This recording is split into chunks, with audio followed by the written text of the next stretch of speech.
We will start in a few more minutes, Andrew. Uh, we will kindly wait for our participants to join. Thank you. Yep. Okay. I'm going to go and grab a cup of tea. Thank you.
As an excellent global Islamic campus, the Faculty of Psychology and Sociocultural Sciences at Universitas Islam Indonesia is committed to becoming a center for education, research, community service, and da'wah in the fields of psychology and socioculture, both in national and international scales. As a renowned faculty at Universitas Islam Indonesia, the Faculty of Psychology and Sociocultural Sciences will provide you with an information technology-based learning experience that cultivates a culture of ingenuity, creativity, and innovative thinking revolving around Islamic values. The Faculty of Psychology and Sociocultural Sciences will lead you to prepare yourself to become a future leader through 4 study programs with the highest level of excellence. The Department of Psychology at Universitas Islam Indonesia is one of the best psychology departments in Indonesia. This department is continually committed to innovating and developing educational and scientific psychology based on Islamic values. With international accreditation and various academic programs conducted on the international scale, this department will help you shape your dream to develop a professional career in various fields of psychology by still holding on the noble values of Islam. The Communication Science Study Program ensures that you will get innumerable opportunities to work and contribute with a spirit of empowerment through adequate facilities and supporting programs under the current advancement. Communication Science Study Program will equip you with creativity, problem-solving skills, and competence of adaptability. Communication Science also has international programs that unfold numerous opportunities for you to have a career in the international realm. English Language Education Study Program equips you with capabilities as an educator, cross-cultural competence, global insight, and digital skills. Through international teaching practice and other international mobility programs, you can progressively travel the world and progressively explore culture and knowledge. Here, You can contribute by being a teacher and practitioners of language, culture, media, and technology. The International Relations Study Program allows you to become an actor in international diplomacy, empowerment, and the economy with integrity and global competitiveness. Supported by various global mobility programs, you will be able to become part of a global citizen through expert lecture programs, student exchange, and career assistance. Our international program will further strengthen your step in achieving your dream of working at the international level.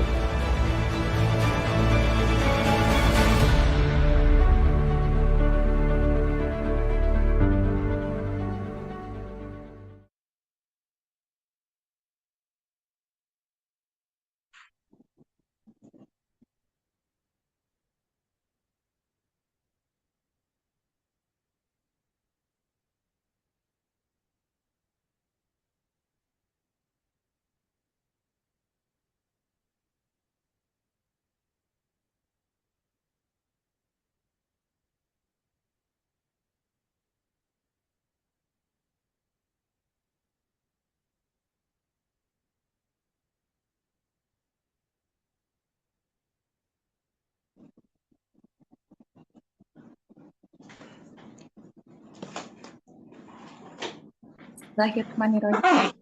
In the name of Allah, the most gracious and the most merciful. Assalamu alaikum wa rahmatullahi wa barakatuh. Good morning, everybody. Good morning. We welcome you to the Reintegrative Therapy workshop. First and foremost, all praise and thanks are due to Allah subhanahu wa ta'ala, the creator and sustainer of the universe, who has granted us the opportunity to gather here today to this meaningful workshop, Reintegrative Therapy. We seek his blessings, guidance, and mercy in all of our endeavors. Salawat and greetings be upon our beloved Muhammad sallallahu alaihi wasallam. Peace be upon him, the best of all examples, whose teachings and compassion continue to inspire and guide us to this day. Ladies and gentlemen, I would like to take a moment for us to extend our heartfelt prayers to Dr. Joseph Nicolosi Jr., his family, and everyone impacted by the wildfire in Los Angeles. The recent news shows that the fire has spread rapidly to new areas. We hope that Dr. Nicolosi, his family, and everyone is safe and that they receive the help they need. We also would like to extend our prayers for everyone who is afflicted with calamities and sufferings around the world, including our brothers and sisters in Gaza and other conflicting areas. May Allah subhanahu wa ta'ala give us ease and relief for everyone in Los Angeles, Gaza, and everyone around the world. Ameen. Ladies and gentlemen, this event is a reflection of our commitment to seek beneficial knowledge and to implement it for the betterment of ourselves and our communities at large. The workshop that we will discuss and practice today are vital, and I'm confident that they will illuminate our understanding and inspire us to take meaningful action. Ladies and gentlemen, I would like to express my heartfelt gratitude to our honorable speaker, who have dedicated his time and expertise to be with us today. Here with us now is Mr. Andrew Rodriguez, Masters of Science, LPC. Good morning, Mr. Rodriguez, and good night at your end. Good morning to all y'all. Yeah. Yes. Thank you. You're doing fine? Yes. Yes. And is Dr. Nicolosi okay? As far as I know, he would have told me if things got any worse. So he seems to be in the safe section so far, but Yes. yeah, it is a dynamic situation, constantly changing. Yes, yes. We're very concerned with the situation at the moment. It's terrible what's happening. Many people are displaced, and I hope they get and they are evacuated, and I hope that they will get the help that they need. Appreciate it. Yeah. Okay. Our prayers are sent to everyone in LA. Thank you. So it is an honor to have you here with us again today, Mr. Rodriguez. And as you have already know, ladies and gentlemen, Mr. Andrew Rodriguez has presented his presentation on the reintegrative therapy protocol yesterday. He has explained in details of the stages of the reintegrative therapy. And in today's workshop, we will focus on practicing the step-by-step and role plays within small groups. So I would like to kindly remind us that let us approach today's activity with sincerity and humility, seeking always pleasure in all that we do. With that said, I humbly invite you all to actively engage in today's program, share your thoughts, and take away any lessons that will benefit to us all. Without any further ado, I would let Mr. Andrew Rodriguez lead today's workshop. To Mr. Rodriguez, the time and floor is yours. Thank you so much. Okay. So I'm not going to do a whole lot of talking for this first part of our workshop today, because I'm going to give you guys time to actually put the skills into practice. So hopefully everyone watched the demonstration video that was emailed to everyone last night or yesterday morning, and so and then combine that with what we went over in my breakdown of the protocol. I want to just give some little tips because this is going to be something where you're going to practice it, but there's a bit of a time limit on how long you can spend on the exercise. I think most of us will be in groups of 3, so we're going to take up most of the time here doing this exercise. So you'll have about 25 minutes. So you might not be able to do the entire protocol. That's okay. So for some, they might just gain certain levels of awareness. And you might not be able to get to the point where you float back to a memory. All right. As long as you start to get a feel for parts of the protocol, that's what matters. But I really want to encourage you to stick to the actual protocol. Some of you may be trained in other reprocessing techniques or just other forms of therapy in general. You may be tempted to want to do a lot of empathizing with the person as they start to share something, do a lot of reflective listening.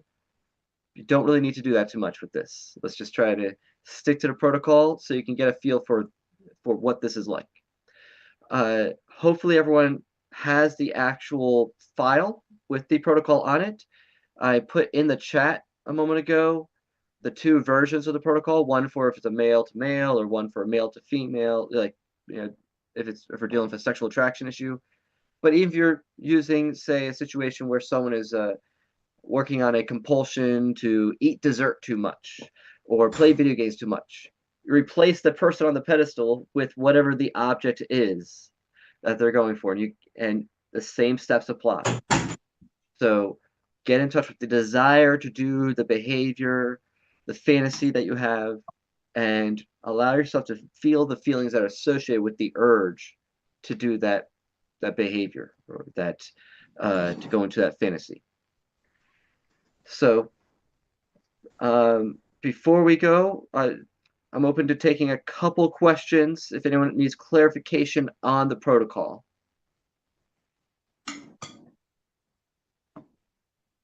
Okay, so to our participants, you are free to ask and discuss some questions with Andrew regarding to the protocol. I hope that you have watched the video that I have sent you in the is there any questions to our participants?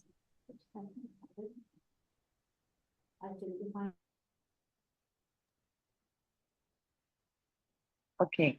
If not, Okay. I think they are ready to all right. move on. Okay. So I guess you'll split them up into the rooms. Okay. We will split them into the rooms now. Okay. All right. And then we'll have a time for Q&A and debriefing after we all do the protocol. So at 25 minutes, switch partners. So Okay, at 25 minutes, we will switch partners. So we will have 25 minutes with one partner, and then after that, we will switch partners in the next. Okay. Baik, Bapak Ibu, excuse me, let me translate this to our participants. Bapak Ibu, kita akan segera memasuki ke breakout room. Kita akan menyediakannya dan sudah ditampilkan ada rooms yang di mana Bapak Ibu menjadi anggota di dalamnya. Silakan Bapak Ibu mencermati berada di room berapa dan bisa masuk ke ruangan tersebut. Baik, kami lantas aktivitas di dalam eh, ruangan itu adalah melaksanakan protokol yang sudah disampaikan oleh Pak Andrew di dalam chat box kita. Ini bisa berkaitan dengan perilaku apapun yang ingin diubah, tidak harus yang masalah yang berat dulu, bisa masalah ringan, misalnya terkait dengan makan berlebihan atau gangguan makan dan seterusnya, itu bisa menjadi latihan dulu di dalam breakouts ini. Nanti waktu kita ada 25 menit dengan pasangan kita di dalam kelompok tersebut, nanti habis itu kita akan switch pasangan gitu. Baik, terima kasih Bapak Ibu. Kita mohon tim nanti bisa menampilkan breakout rooms-nya. Baik, terima kasih. Oke, untuk uh, Ibu Nugi, oke, oke, we will trace your data first. Yes, thank you. Silakan Bapak Ibu, apabila di layar sudah menampilkan uh, breakout rooms, Bapak Ibu bisa langsung masuk ke dalam breakout rooms tersebut.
Okay. Okay, dear participants, please kindly wait for us to assign you to the breakout rooms. We will announce the rooms soon. Thank you. Now now the breakout room is shown.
Assalamualaikum.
Assalamualaikum.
Halo, selamat pagi.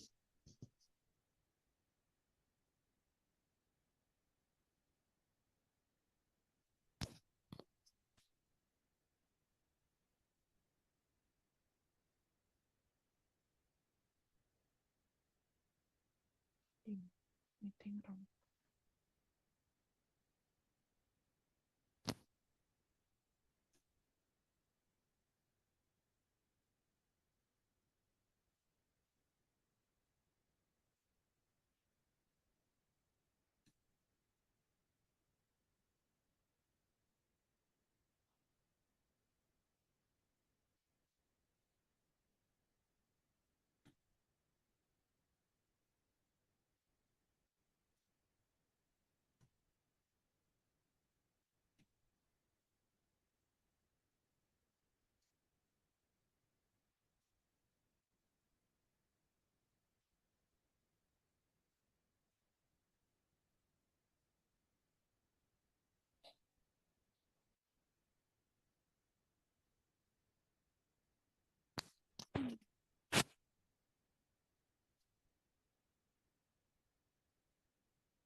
Pagi Mbak, ini roomnya beda lagi ya? Halo Mbak, Iya. saya juga kaget nih. Jadi masuk Iya, di saya sini. tadi saya ngobrol di room 12, sekarang masuk ke room 3. Iya, kalau kalau di apa yang ditampilkan oleh panitia, kalau saya sih memang Hmm? betul di room ini. Ya sama berarti sama saya juga. Tadi saya juga di room 3 sebenarnya ya. Nah, saya kaget mungkin di room 12 karena ngacak mungkin ya. Oke. Hmm. Oke, ini berarti berdua saja, bertiga sama Mbak Ike ya. Oke. Ini nanti Aha. sistemnya gimana? Langsung role play seperti itu kah, Mbak? Mungkin perkenalan dulu kali ya, Mbak ya. Baik, baik. Silakan. Sama nih, saya juga kurang paham. Tapi kalau dari tadi sebelumnya kayaknya langsung gitu ya, memang langsung role play, langsung berpasangan begitu mungkin ya. Satu jadi observer begitu mungkin kah? Oh, kok keluar. Iya, mungkin bisa jadi. Ah, oke. Saya perkenalkan diri dulu mungkin. Oke. Saya saya Fitri, saya psikolog klinis juga untuk saat ini domisilinya di Semarang. Hmm, Ah, mhm. oke, salam kenal Mbak Fitri. Iya Mbak, Oke, biasanya saya dipanggil juga siapa perkenalkan nih diri Mbak? Mbak Fitri ya. Ya, Widuri saya. Panggil, perkenalkan saya Widuri, saya juga psikolog klinis. Yang sekarang domisili saya di Cikampek, Jawa Barat oh ya. Mhm. ya. Dan kebetulan saya juga alumni dari UII, S1 S2 saya di UII juga Oh gitu. oke. Oh, iya, saya dulu Oke. mapro di UGM di Jogja juga nih. Oh, UGM angkatan berapa Mbak Fitri? Suami saya kebetulan juga dari UGM Oh gitu, saya mapro tiga S2-nya. belas, Mapro 13. Oh, berarti agak jauh ya. Nggak Suami saya jauh. Mapro 6 kalau nggak salah. Mapro 6. Iya. Iya, industri. Iya, Oh di kebetulan di industri. industri. Oh ya, Mm-mm. nggak akan, udah jauh banget sih nggak akan ketemu kayaknya ya kalau di Ketemu, kampus. iya, sama-sama alumni UGM mungkin ya. Iya. Oke. Baik. Wah ini tadi sebenarnya Mbak Widuri sudah Hmm. mulai ya di ruangan sebelah ya. Udah, tiba-tiba keputus saja bingung ini kenapa kok pindah room lagi. Tadi kan keputus sama mbaknya sebelumnya itu, Mbak Adita.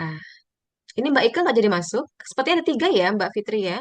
Iya tadi harusnya ada 3 orang ya. Mm-mm. Ah, Oke, gimana ini mau kita menggunakan bahasa Indonesia, bahasa Inggris ya. bahasa Indonesia aja kan Mbak?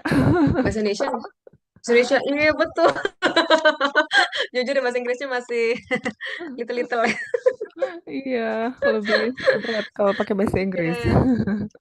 Oh, karena ngomong sih ya, speaking. Oke. Hmm, Ini berarti mulai aja ya Mbak ya, karena mungkin waktunya jalan terus. ya. Oke, siapa yang jadi kliennya, siapa yang jadi ininya, eh, konselornya. Oh, oke. Saya terus terang masih agak kesulitan. Ini kan Hmm, ada pengalaman tertentu gitu ya, nih ya, hmm. yang diceritakan gitu. Nah, saya terus terang masih agak kesulitan nih Mbak Widuri yang mana ya gitu. Kalau Mbak Widuri mungkin sudah ada uh, pengalaman tertentu yang bisa disampaikan. Ini pengalaman kita sendiri apa pengalaman orang lain? Hmm, pengalaman sendiri kalau saya Kadang, pahamnya. iya, berarti kita sendiri punya masalah gitu ya. Mhm, mhm. Iya, Cuman memang apa bentuknya ya? Hmm? tidak harus seksual fantasi gitu kan ya. Iya, ya betul-betul. Karena memang kebetulan juga saya penasaran juga dengan ini ya metodenya karena memang pas kebetulan saya juga di Halodoc ya, jadi banyak pasiennya beragam Mhm. dan ada juga beberapa yang pasien-pasien yang masalah gender ini ya, yang Mhm. gay, lesbi gitu ya. Jadi memang saya agak pengen tahu bagaimana cara mendampinginya. Mungkin kalau sekarang kan kita tidak mungkin bahas masalah itu ya, Mbak Fitri Mhm. ya. Mhm. Ya, udah kalau gitu saya aja deh jadinya kliennya deh nggak apa-apa. Oke, Mbak Fitri Iya. konselornya aja. Oke, Mungkin baik. lebih ke gangguan apa ya? Gangguan tidur mungkin ya. Gang Oh tidur ya, aja deh, nggak baik. apa-apa. Hmm, baik, Berarti baik. Oh, dimulai dari Mbak Fitri ya. baik, baik. Selamat pagi, Mbak Widuri. Ini eh, mungkin kita ini ya, apa namanya, masuk ke sesi kedua ibaratnya nih ya, Mbak ya. Mm-mm, Eh, mm-mm. kemarin kemarin kita sudah mendiskusikan bahwa Mbak Widuri ada salah satu kondisi yang dirasa mengganggu saat ini ada di pola tidurnya, begitu ya, Mbak Widuri ya. Untuk sekarang mungkin bagaimana kalau kita diskusikan lebih lanjut? Ada yang masuk Mbak. Oh iya. Ini Mbak Ji. Aduh. Apa jadi observer dulu apa gimana nih? Aha. Halo Jadi Mbak observer Jihan. dulu kan.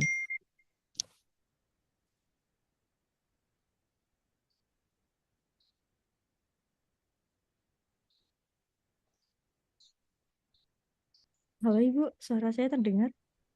Nah, terdengar Mbak Jihan? Iya. Oke, bisa memperkenalkan diri Mbak Jihan biar nanti sama-sama nyaman. Oke, iya sebelumnya selamat pagi semuanya. Tadi kebetulan saya di room sebelah, tapi karena sendirian akhirnya di move di room sini. Kebetulan saat ini saya mahasiswa S2 Magister Psikologi Profesi dari UII. Oke. Baik, Oke, selamat satu selamat alumni datang. ya Mbak kita. Oh, iya. Saya beda sendiri nih ya. Nah, apa Mbak kan satu Jogja juga ya. Iya, Satu masih kota sama-sama di Jogja. Jogja. Iya, Oh, betul. iya nih, ini Mbak Jihan, kami tadi sudah mencoba memulai. Saya ambil posisi konselornya, Mbak Widuri kliennya. Mbak Jihan mungkin bersedia jadi observer dulu. Boleh. Oke, baik. Baik, lanjut nih ya, Mbak Widuri. Oke, oke, boleh. Oke, baik. Untuk sesi kali ini saya menawarkan bagaimana kalau kita gali lebih lanjut nih pengalamannya Mbak Widuri. Mungkin ada pengalaman yang teringat terus mungkin nih ya gitu soal gangguan tidurnya nih. Mungkin ada episode tertentu gitu nih ya, pengalaman tertentu yang spesifik yang mungkin bisa dijelaskan lebih lanjut dalam sesi ini. Oke, mungkin yang saya rasakan ya kenapa merasa seperti apa ya mengalami gangguan tidur gitu ya, Mhm. Mbak Fitri. Mungkin dalam 2 minggu ini banyak hal yang saya pikirkan, ya banyak hal yang mungkin penuh dalam pikiran saya yang belum bisa saya breakdownkan ya, entah itu mungkin permasalahan rumah tangga, anak gitu ya. Nah, Mhm. jadi itu yang membuat saya overthinking ya, mungkin ya, bahasa sekarang ya, overthinking, dan akhirnya waktunya tidur ya, mungkin saya melek ya. Padahal kan saya butuh tenaga ya, Mbak ya. Nah, Mhm. akhirnya jam tidur saya kurang, tidak terpenuhi. Nah, sehingga setiap pagi ya, setiap pagi hari bawaannya capek, lemes gitu. Mhm. Jadi Oh. seperti itu Mbak, kira-kira yang saya alami 2 minggu ini. Oh, ini terjadi dalam 2 minggu terakhir terutama ya, Mbak ya. Mm, mm, mm. Baik, mungkin Mbak Widuri mau cerita lebih lanjut terakhir kali pengalaman itu atau semalam semalam apakah ini terjadi juga, Mbak? Oke, semalam kebetulan tadi malam saya tidurnya jam 9, jam setengah 10, kemudian saya terbangun lagi jam 12, Mhm. sampai tidur lagi baru jam 3, terus bangun lagi jam 5. Jadi waktunya apa ya, kadang bikin badan capek ya, kebangun, kebangun, kebangun gitu ya. Jadi menurut saya tidur saya jadi tidak berkualitas gitu ya, tidak deep sleep gitu. Mhm. Mm-mm. Wah, oke. Jadi akhirnya ada beberapa kali bangun nih ya, mulai dari jam 9 berupaya untuk tidur sebetulnya nih ya, Mbak ya. Mm-mm. Oke, baik. Bagaimana kalau kita lihat lebih lanjut nih, Mbak Widuri, pengalaman tersebut? Mungkin di antara jam 9 atau sebelumnya nih, 1 sampai 30 menit sebelumnya, waktu itu apa ya yang Mm-mm. sedang Mbak Widuri lakukan? Mungkin mau dijelaskan lebih lanjut. Oke, sebelum tidur ya, biasa saya matikan lampu. Ya, Mhm. saya matikan lampu kamar. berusaha lihat, biasanya kalau saya lihat HP itu kan suka tertidur, Mhm. ya. Nah, kemudian tapi ternyata enggak juga. Akhirnya saya matikan HP saya mencoba tidur ya, karena kebetulan tadi malam tidur sama anak saya. Ya, Mhm. jadi saya puk-puk anak saya dan akhirnya saya tertidur juga. Tapi jam 12 saya kebangun dan anak saya kebangun juga. Nah, saya kok sudah bangun, nggak bisa tidur lagi nih, gitu ya. Udahlah bangun. Kebetulan juga saya lagi haid juga ya, jadi tidak bisa untuk melakukan sholat malam. Kebetulan memang saya sering terbangun malam, tengah malam buat sholat. Tapi karena kondisi saya lagi haid, akhirnya saya scroll-scroll HP Mhm. ya, Mhm. nonton Dracin ya, drama Cina ya. Nah, itu bikin tambah nggak ngantuk gitu ya. Mhm. Akhirnya tapi ini kira hari ini ada aktivitas yang ingin dilakukan ya. Akhirnya memutuskan, oke, badan saya butuh istirahat ya. Akhirnya saya matikan HP, saya usahakan untuk tidur karena saya harus bangun lagi lebih pagi. Ya, akhirnya pagi-pagi saya tidur jam 3, saya matikan HP-nya, saya tidur, tapi bangun lagi sekitar jam 5 ya, buat membangunkan suami saya buat sholat subuh gitu ya. Mhm. Nah, tapi itu jadi badannya capek karena tidurnya kan kebangun nggak maksimal buat saya gitu ya. Karena memang dari pagi saya sudah banyak aktivitasnya ya. Mhm. Jadi merasa lelahnya di situ. Ya, ini kondisi ya jadi sekarang ngantuk ya. Tadi habis bangun pagi jam setengah 7 saya jalan pagi ya buat ngumpulin tenaga ya. Biasa saya jalan Mhm. pagi, tadi sarapan, habis ke sini gitu. Jadi itu yang saya lakukan untuk ya Mhm. apa ya biar ada tenaganya nggak lemes banget, tetapi kayaknya sepertinya nggak maksimal deh, tetap jadi nggak nyaman aja gitu, Mhm. kurang Mhm. nyaman. Mhm. Menjadi kurang nyaman gitu nih. Kalau kita lihat kembali nih Mm-mm. dari rangkaian tadi ya, jam 9 bangun, jam Mm, 12 bangun lagi jam 3 kalau nggak salah tadi ya Mbak ya. Kemudian bangun lagi jam 5 gitu nih. Ini dan Mbak Widuri melihat itu ada perasaan tidak nyaman gitu ya gitu. Kalau mm, menurut Mbak Widuri nih di rentang waktu tersebut gitu nih. Menurut Mbak Widuri kira-kira mm. eh, puncaknya ada di mana nih ya? Puncak ketidaknyamanannya menurut Mbak Widuri ada di area mana nih, di rentang waktu mana? Mungkin puncak ketidaknyamannya itu di harusnya itu ya, mungkin boleh bangun tengah malam karena saya biasa bangun tengah malam. Buat sholat kan tidak lama. Mungkin Hmm. yang tidak nyamannya itu kebablasan 3 jam sambil lihat HP itu. Itu yang saya tidak nyaman mungkin ya. Karena itu untuk mengembalikan, karena memang posisi saya terbangun malam itu memang sudah terbiasa dari saya muda. Mungkin sudah Oke. seperti alarm biologisnya ya. Mhm. Tapi kan dulu kan hanya sholat, tidur lagi ya. Mungkin tidak bermain HP. Nah, tapi ini yang agak mengganggu karena scroll HP-nya mungkin ya, yang bikin lama akhirnya tidurnya jadi berkurang. Itu yang puncak saya Hmm. mungkin sebenarnya tidak nyaman karena akan mengantuk di pagi hari karena saya juga bekerja juga ya dari jam 8 pagi ya sampai jam 3 sore ya selain antar jemput anak saya Mhm. juga online juga konseling online juga. Nah, itu kan saya butuh itu ya, butuh fokus ya. Nah, kadang butuh fokus itu ya cukup ini ya, cukup menguraskan energi juga untuk di malam harinya kalau memang tidurnya tidak deep gitu ya, deep sleep Hmm. gitu. Baik, oh jadi ketidaknyamanannya, oh ini tidak seperti biasanya gitu ya, karena sedang menstruasi juga gitu nih ya, Iya, nggak bisa mungkin. sholat malam. Oh terus kemudian Hmm, pilihan untuk nonton ini tuh sesuatu yang hmm, ternyata bikin kurang nyaman nih ya Mbak Widuri gitu. Kalau hmm. Mbak Widuri mau lebih spesifik, kira-kira perasaan apa ya gitu nih yang muncul sebetulnya perasaan tidak nyaman ini di baliknya tuh perasaan apa ya? Hmm. Nah, tidak nyamannya mungkin lebih ke emosi tidak stabil ya. Gitu. Tidak stabilnya itu tadi mungkin dari bagaimana saat pagi-pagi bertemu dengan anak atau suami, kadang kan mengganggu juga. ya, Mhm. emosi-emosi yang hadir. Karena mungkin kurangnya tidur tadi atau pola tidurnya agak berantakan. Di Hmm. situnya ya, itu cukup mengganggu ya. Mhm. Nah, tetapi ya saya siasati lagi dengan mungkin tadi ya olahraga, Mhm. saya coba alihkan ke situ, terus makanannya juga dikontrol ya, walaupun memang tidak sepenuhnya bisa ya istilah bisa untuk diterima tubuhnya, karena sebenarnya tubuhnya juga karena pengen istirahat gitu ya. Nah, Mhm. seperti itu, Mbak.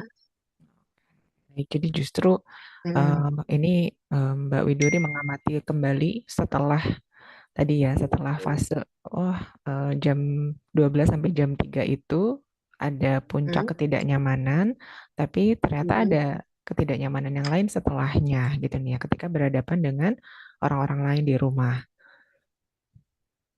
Hmm. Iya, Mhm. seperti itu, Mbak Fitri. Oke. Hmm, iya, Terus baik. apa lagi? Iya, iya, Apa iya. kita mau sampai sini nih, sampai dapat dapat emosinya dulu nih ya, kan sampai fase ke pengalaman Mm-mm. puncak, kemudian emosi yang muncul sebetulnya. Mm-mm. Apa mau kita cut sampai sini, Mm-mm. lalu kita bertukar nih, Mbak? Oke, boleh bertukar aja ya. Oke, baik.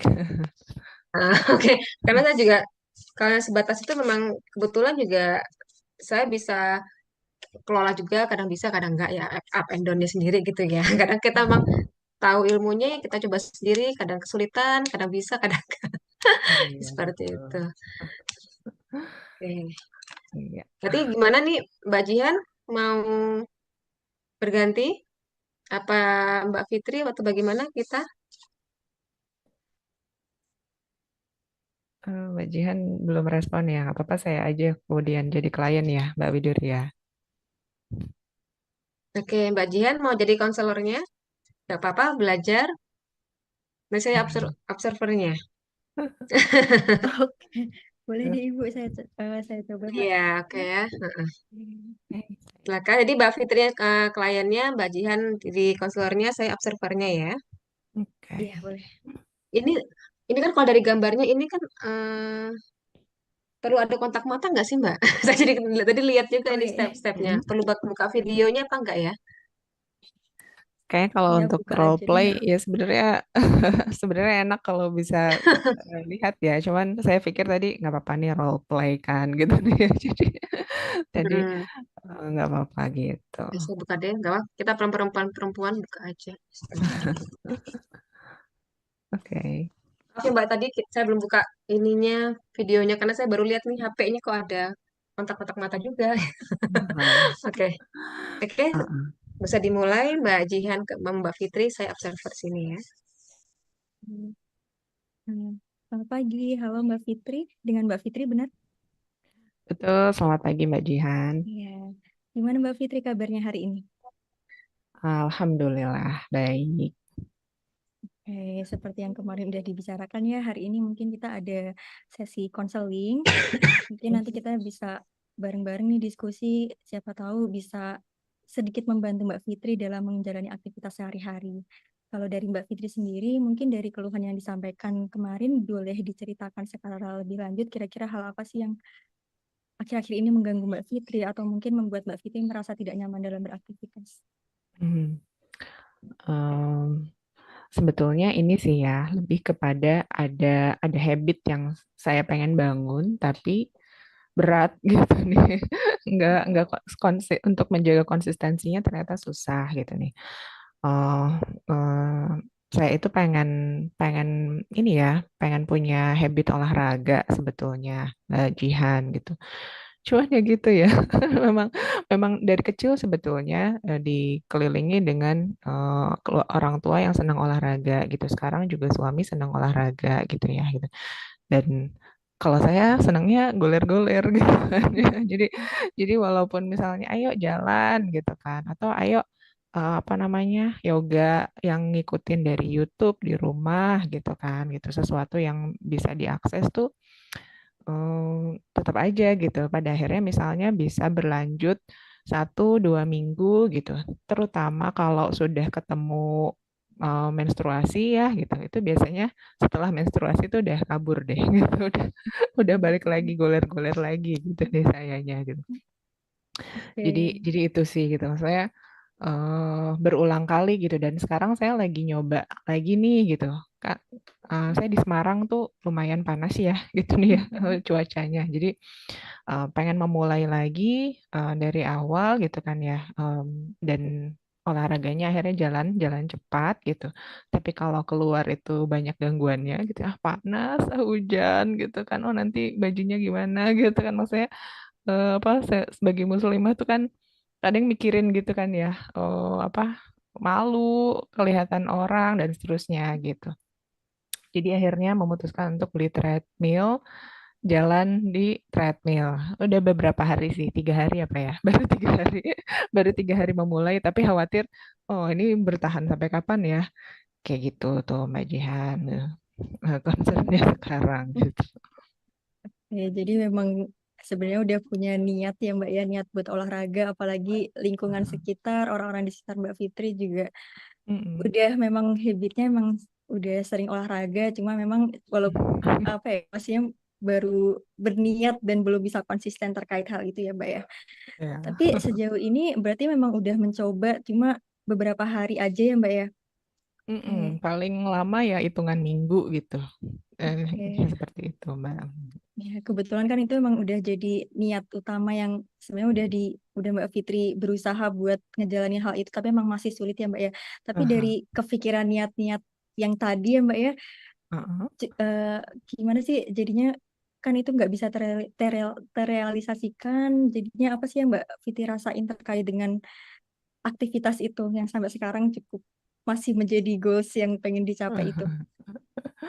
Iya, jadinya memang kesel sendiri sih ya gitu sama diri sendiri kok.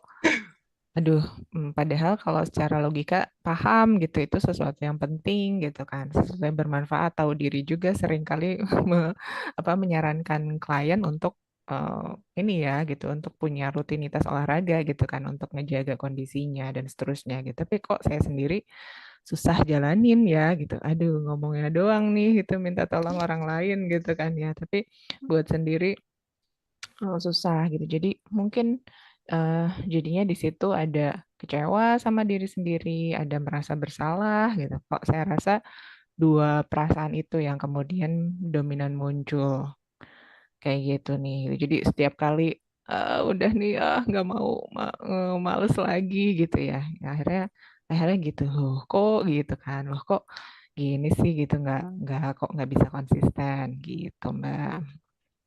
Udah sih, berarti emang jadinya ngerasa kecewa ya karena emang udah niat, udah minta ke orang lain, tapi ternyata malah dari diri sendiri juga tetap sulit buat ngelakuinnya ya Mbak ya. Nah, biasanya Hmm. kalau misalnya pagi-pagi, misalnya hari ini udah mau niat olahraga, tapi udah misalnya udah berdiri, tapi ternyata nggak jadi melakukan hal itu, kira-kira apa sih Mbak pemicu utamanya atau yang Mbak lakuin nih untuk menunda-nunda atau Mm-mm. ibaratnya nggak jadi ngelakuin hal itu? Sebenarnya memang terdistraksi sama eh, kegiatan yang lain ya gitu. Memang saya kerja dari rumah, terus ya jadinya memang pekerjaan rumah saya yang masih handle juga gitu kan ya. Gitu. Nah, pekerjaan rumah itu sesuatu yang saya suka sebenarnya Mbak Jihan gitu. Kayak beberes yang nggak perlu diberesin itu tuh saya suka gitu. Jadi seringkali ntar dulu ini saya pekerjaan udah selesai gitu ya gitu, masih ada jeda waktu sebenarnya bisa buat olahraga tapi malah malah beberes misalnya gitu nih ya, malah malah bersih-bersih gitu karena itu lebih lebih nyaman mungkin buat saya ya ngerjainnya gitu tuh akhirnya. Atau kalau misalnya pas lagi tadi kalau saya sih ngamatin memang akhirnya soal menstruasi itu tuh jadi pemutus konsistensi gitu sering kali gitu. Karena sering nggak nyaman kan ya badannya ya gitu. Ada masanya jadinya emang eh, beneran nggak pengen ngapa-ngapain gitu tuh gitu. Nah, kayak gitu. Kalau kayak gitu ya nggak bersih-bersih juga enggak gitu kan ya. Yang penting kewajiban aja nih, yang pokok-pokok yang diselesaikan, pekerjaan terselesaikan, tapi yang lainnya enggak saya tunda gitu nih akhirnya. Ya, jadi malah ngefeknya ke aktivitas lainnya juga jadi ketunda dan nggak bisa dikerjain itu ya Mbak ya. Mhm. Iya. Oke. Jadi lebih banyak diemnya gitu. Oke. Ini udah tahap keempat nggak sih Mbak? Hah? Tahap keempat, Asosiat eh, yang dari gambar. kalau kalau saya sih ini ya, nggak tahu nih ya, ini berdasarkan pemahaman saya gitu. Maksudnya kan di sini memang contohnya kuat sekali soal seksual fantasy ya, Iya. Mbak ya gitu. Cuman kalau akhirnya tuh saya mungkin kalau di permasalahan yang lain memang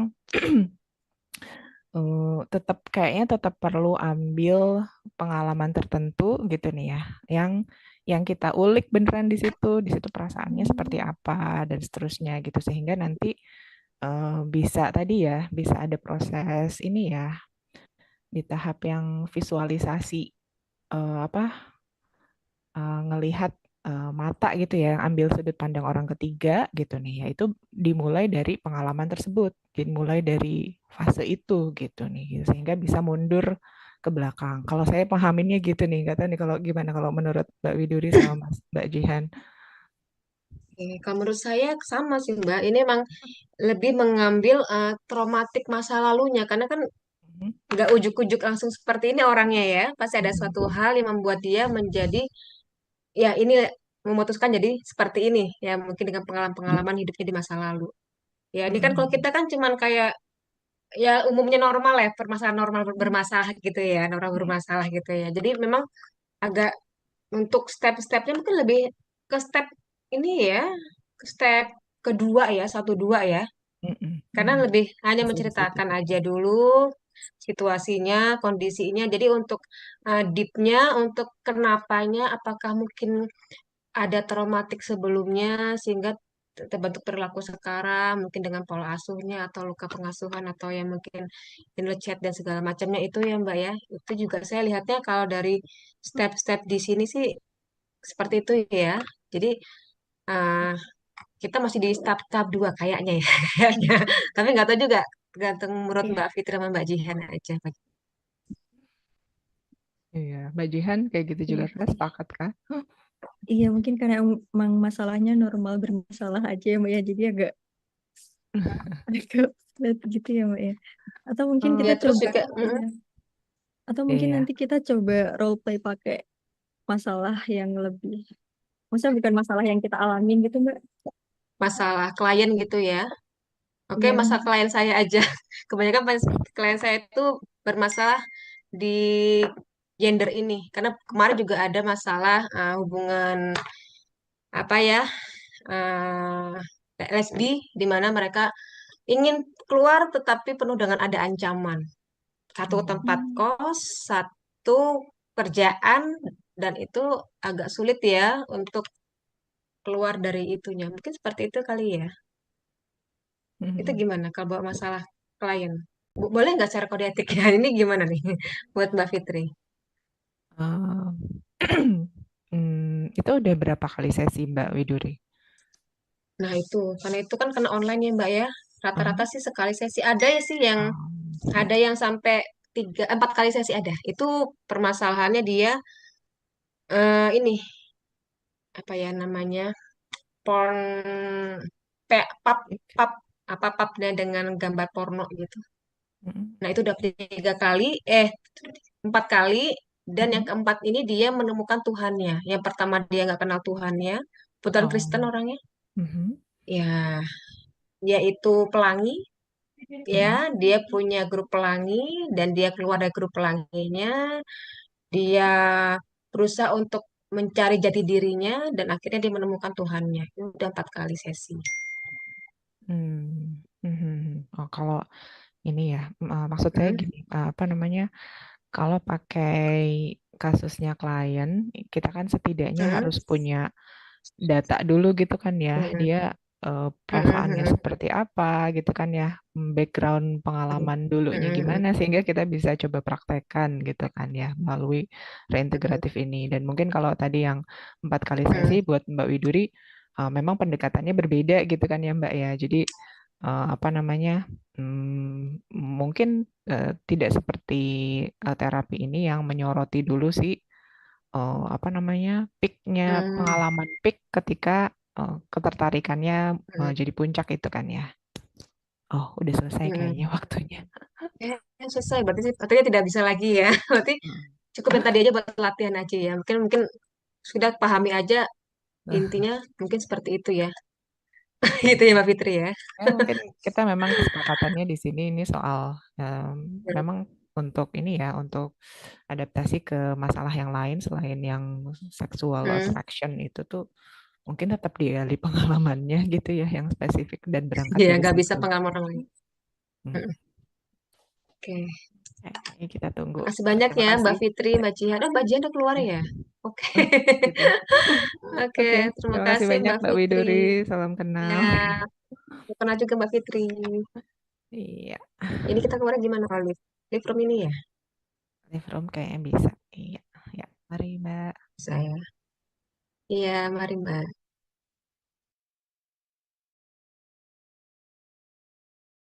Recording in Oh, progress. it's already.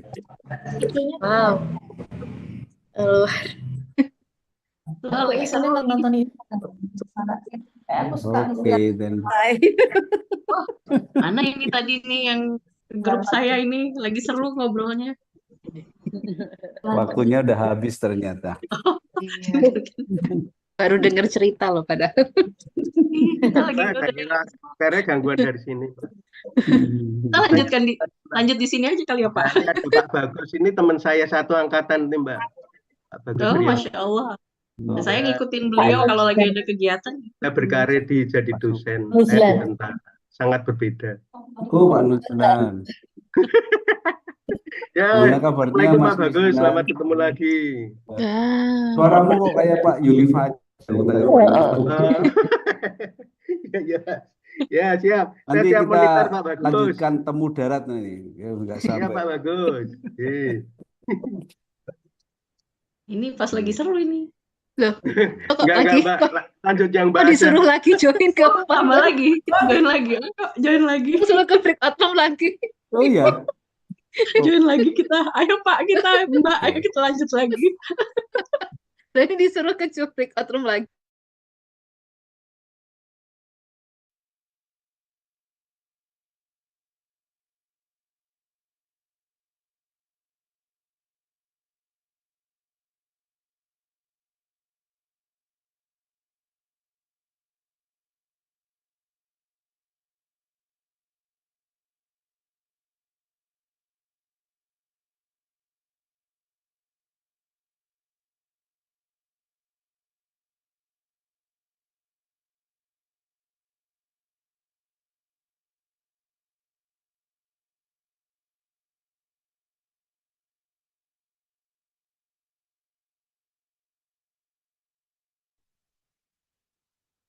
Selamat pagi. Ini masuk lagi ya kita ke break room ya? Saya- Iya Mbak Fitri. Belum selesai tuh bagaimana ini? Oh iya, belum selesai. Kok Ini live. Oke, kita live berarti nih.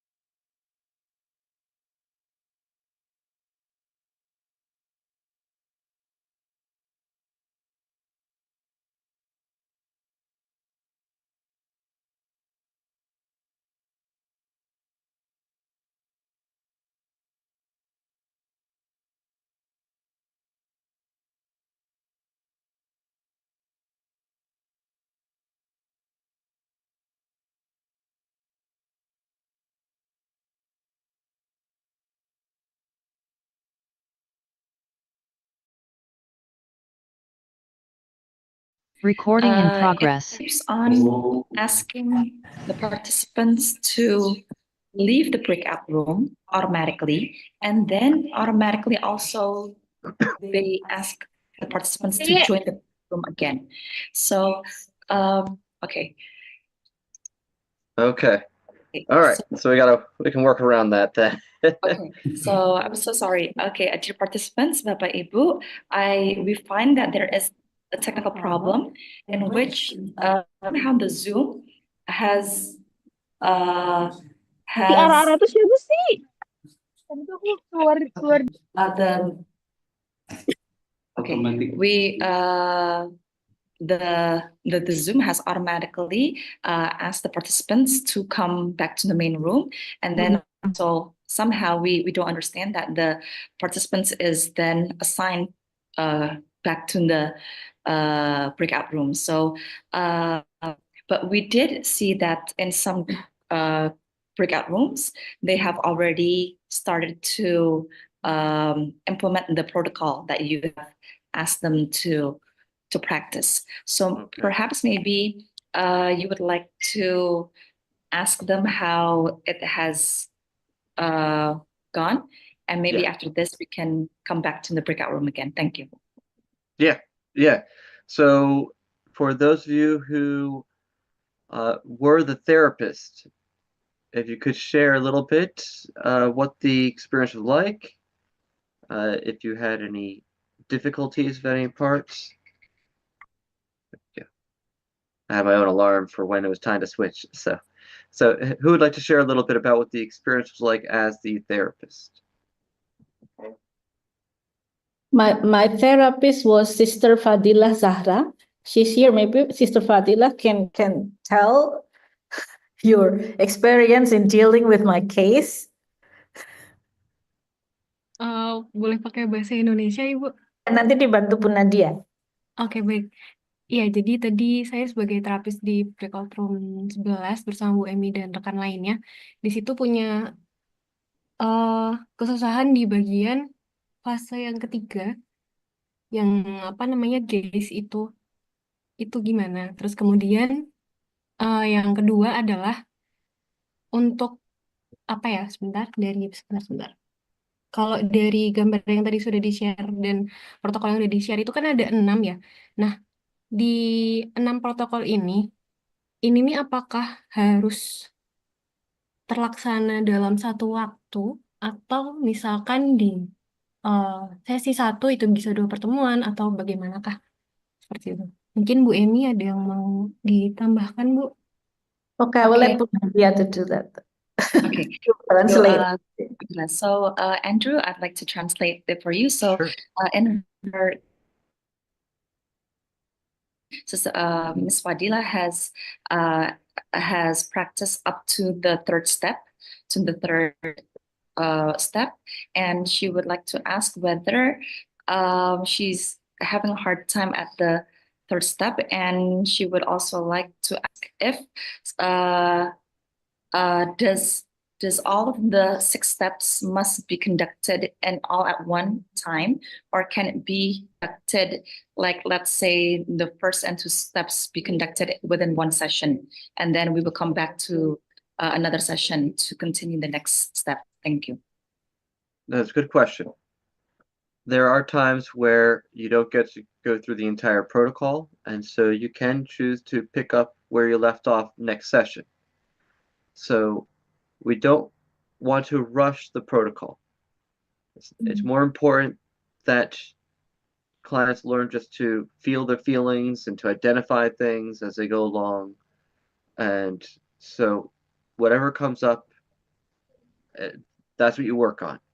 So there will be times where sometimes I might only get to that third part where they're starting to get in touch with what are the feelings that they feel when they're in the peak moment of the fantasy or the behavior. And even there, they may only get to, say, the first or second level of awareness. Like they feel the euphoric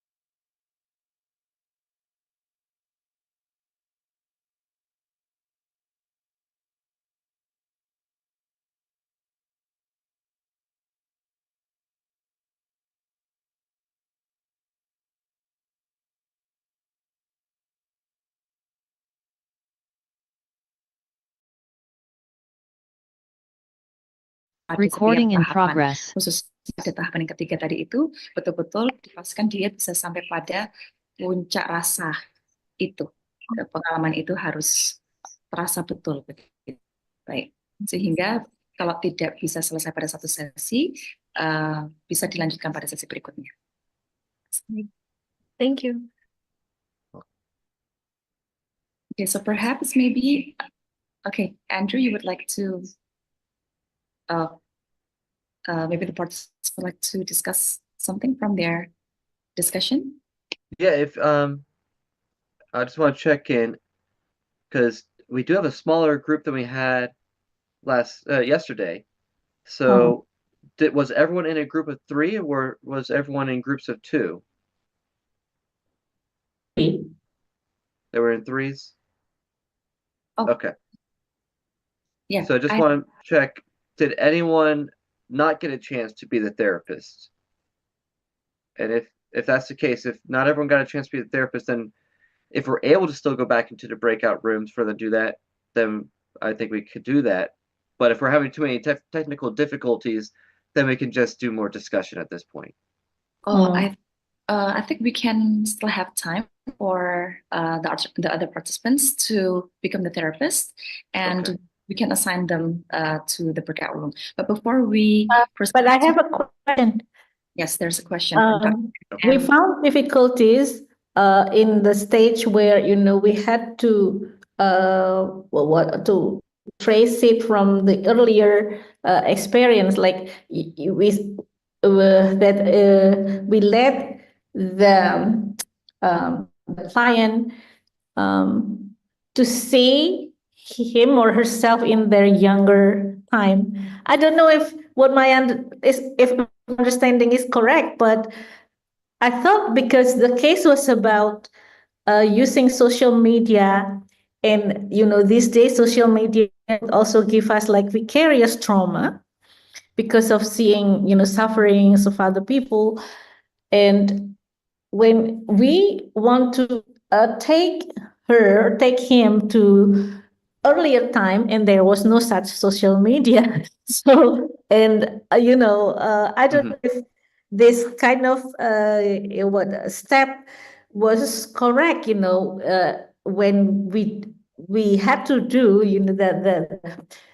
letting the client to look back in the past, previous experience, but the context was actually different from now. So when you're doing the float back to a prior experience, it's not so much about the situation being the same, but about the feelings being the same. I see. So let's say, for example, the client, maybe the behavior they're wanting to change is going on social media too much. And when you do the step where you're doing the gaze inversion, they feel happy when they're scrolling and they're seeing friends, and maybe that makes them feel like they're involved and they're connected. Oh, so what are they longing for? They're longing for connection. They're longing to get a feeling of belonging. And what does it feel like to not have that? It feels lonely. It feels painful to not belong, to not have connection with others. So then you're not looking for a time where they were on social media again in the past. You're looking for a time where they felt that loneliness. And you go back to where that core wound was of longing to be connected. And that's where you focus on. So you try to get them in touch with the feeling of the core wound. Okay. Yeah. Does that help? Yes. Great. The case was with me. Okay. It was my case.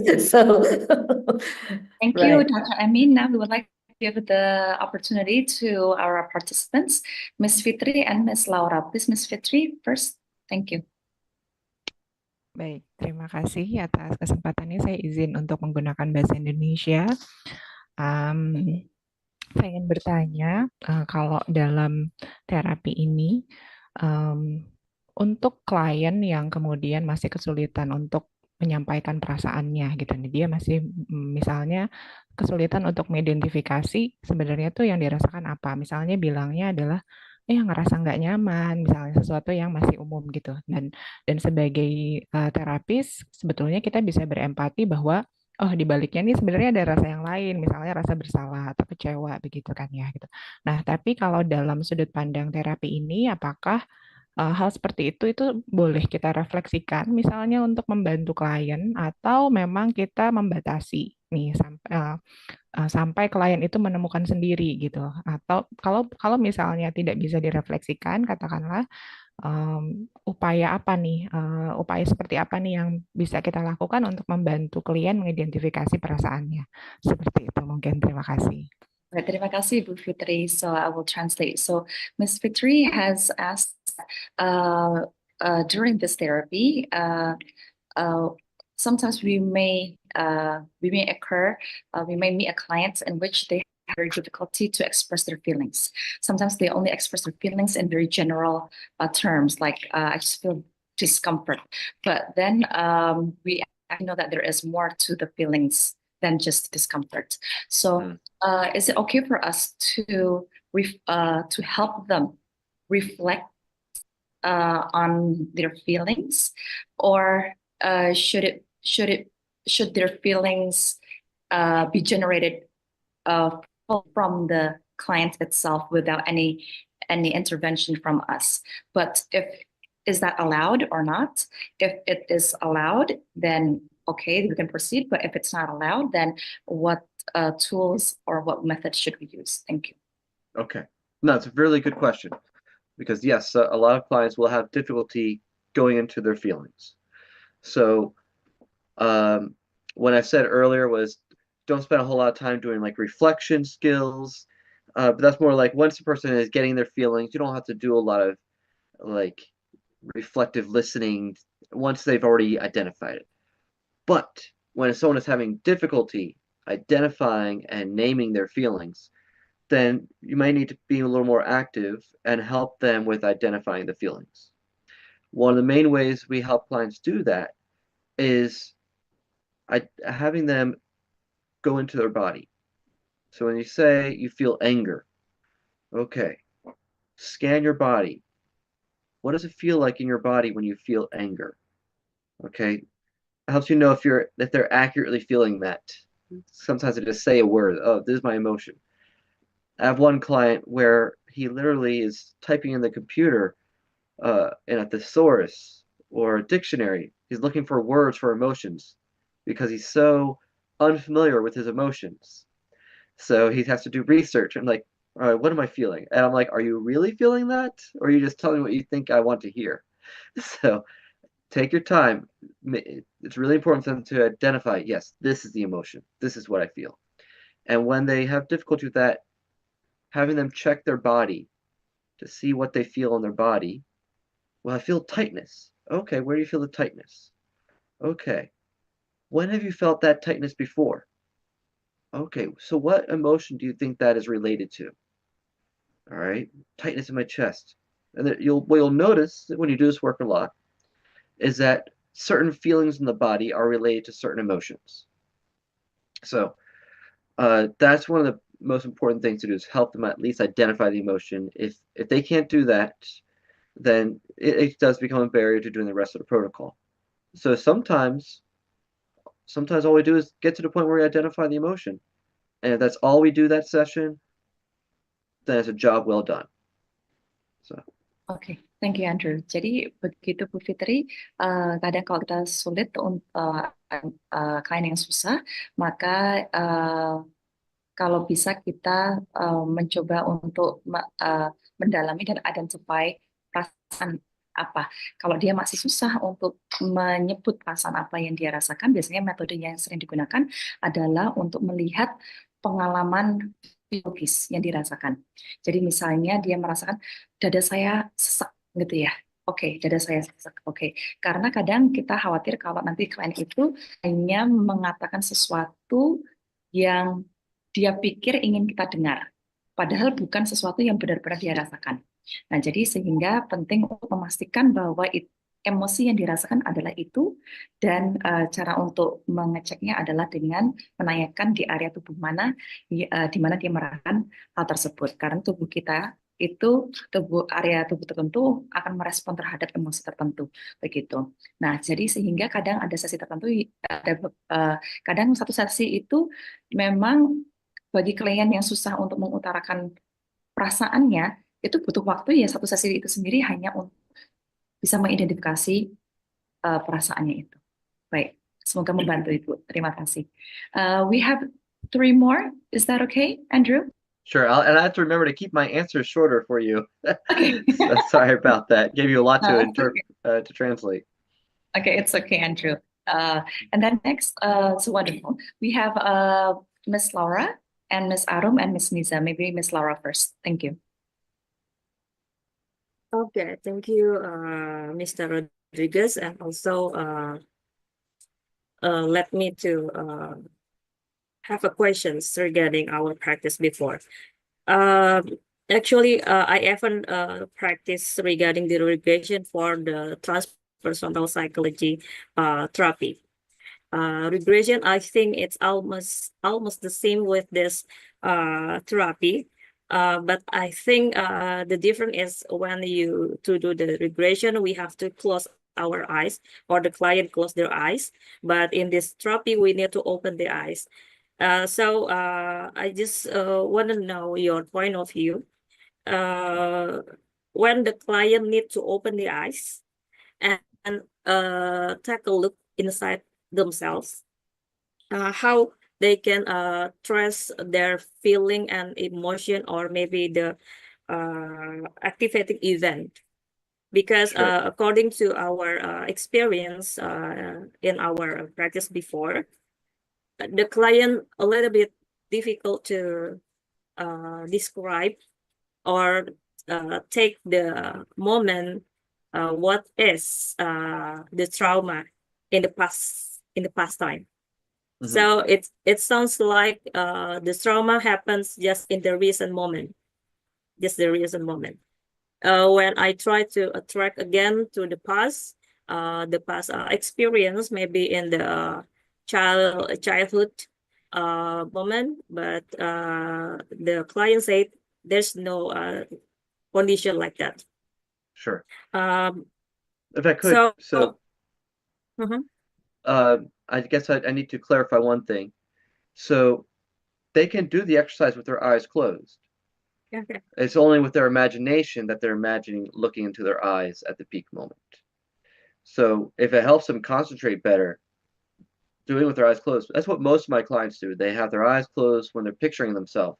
Okay. So that usually helps them use their imagination more. So I just want to make sure I clarified that. So is it okay to close the eyes? Because when open the eyes, maybe it's difficult to trace the activating moment, maybe.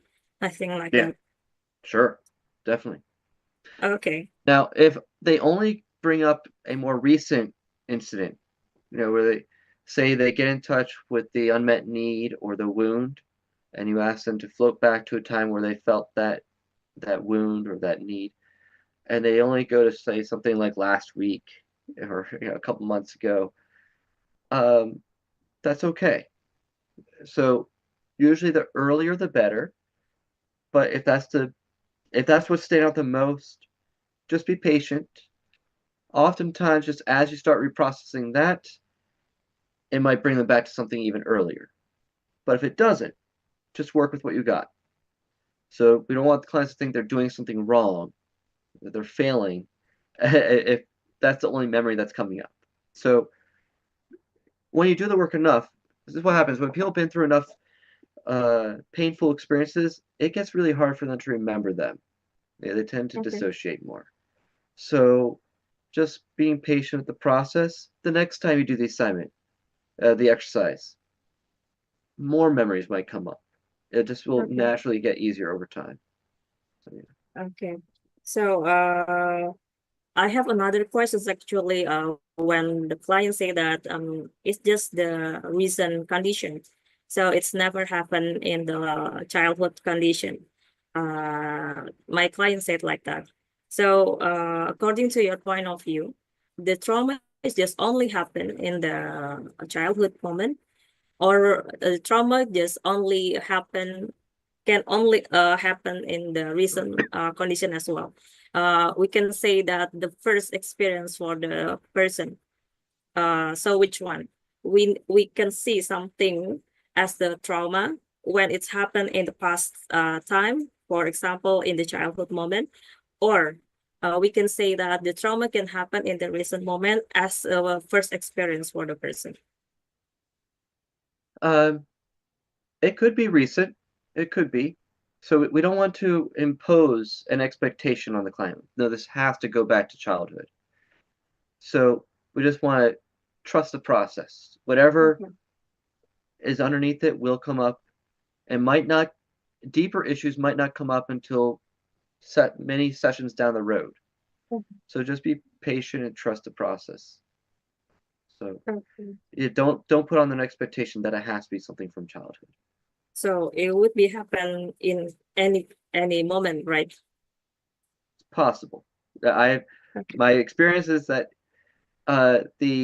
even if there's a really painful experience that just recently are bringing up, most likely the reason why it bothers them so much is because it reminds them of a past experience, a past wound or deficit from childhood.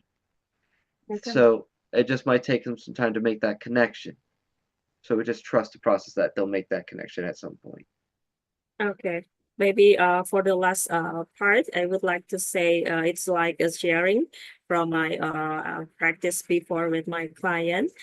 My client said we can identify the strong emotion as angry of the client. But when we practice about the self-compassion, the client say that finally I cannot focus on the person who hurt the client again, but focus on himself. So I think that's a good point from our practice.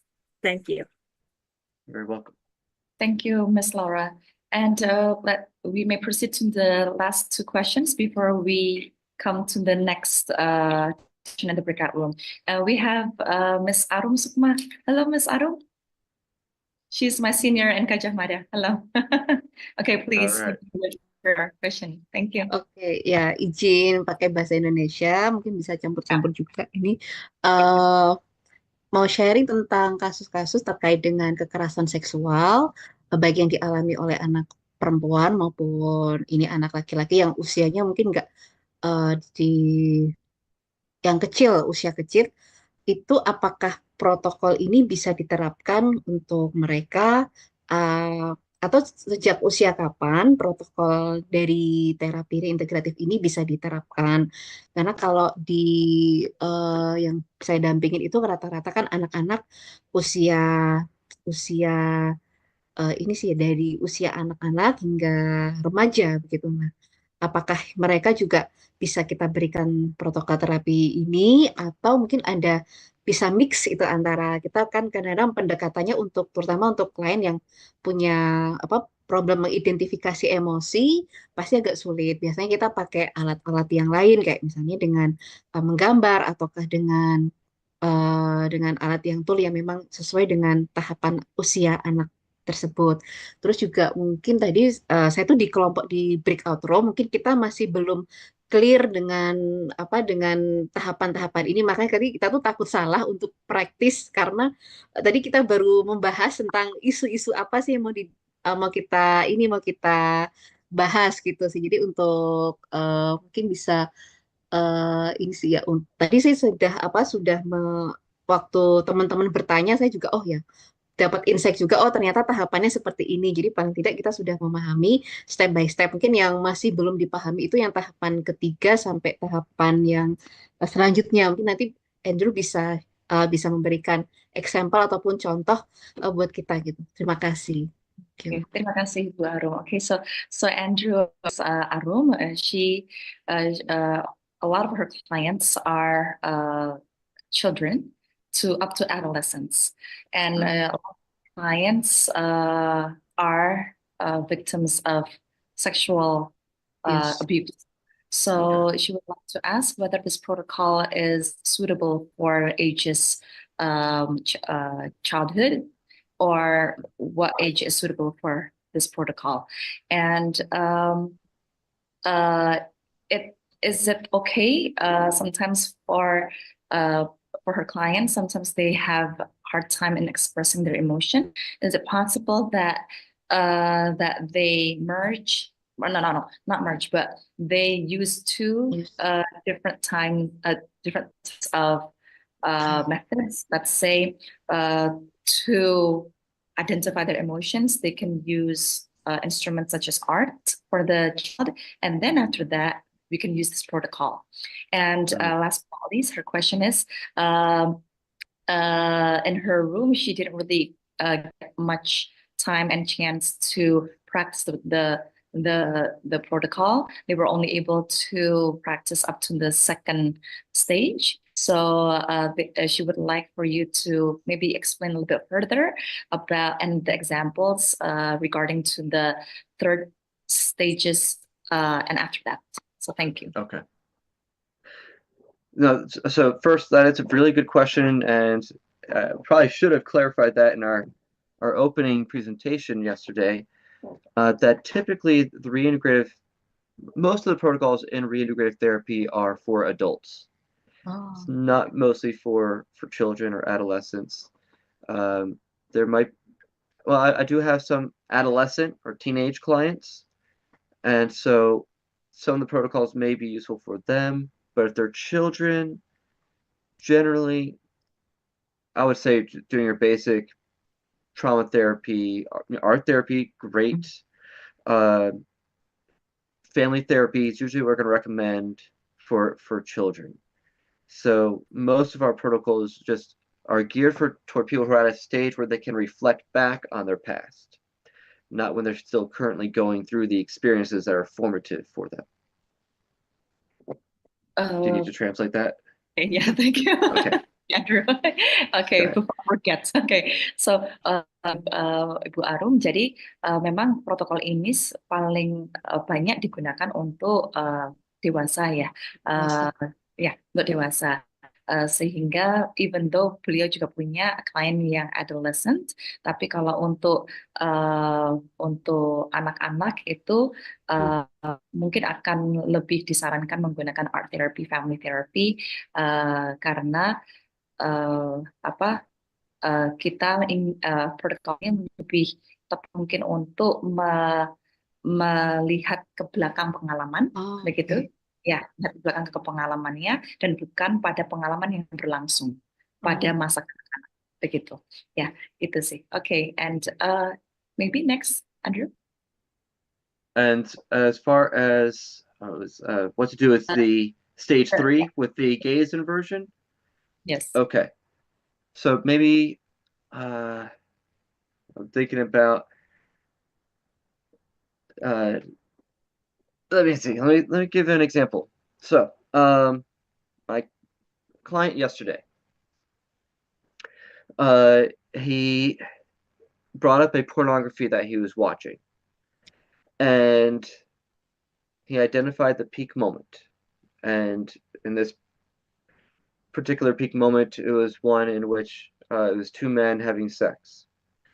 And so now this client is one where he has a lot of shame, and it took him a while for us to get to the point where he could even do this part of the protocol. So the first several months of our therapy was us just working on anxiety and reducing his shame so he could actually start to feel his feelings.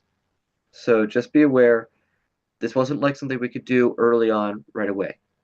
He has a lot of shame about his attractions and his behavior. But he's gotten better at identifying his feelings. So he was actually able to do the protocol pretty well yesterday. One second. So when he did the gaze inversion, he was able to see himself sort of identifying with one of the men in the porn video. So there was one guy that he really had his focus on. The other guy in the video, he didn't even remember what he looked like. So his focus was on the one guy, and the one guy felt all this joy and happiness. And that's what he was feeling as he imagined being that guy.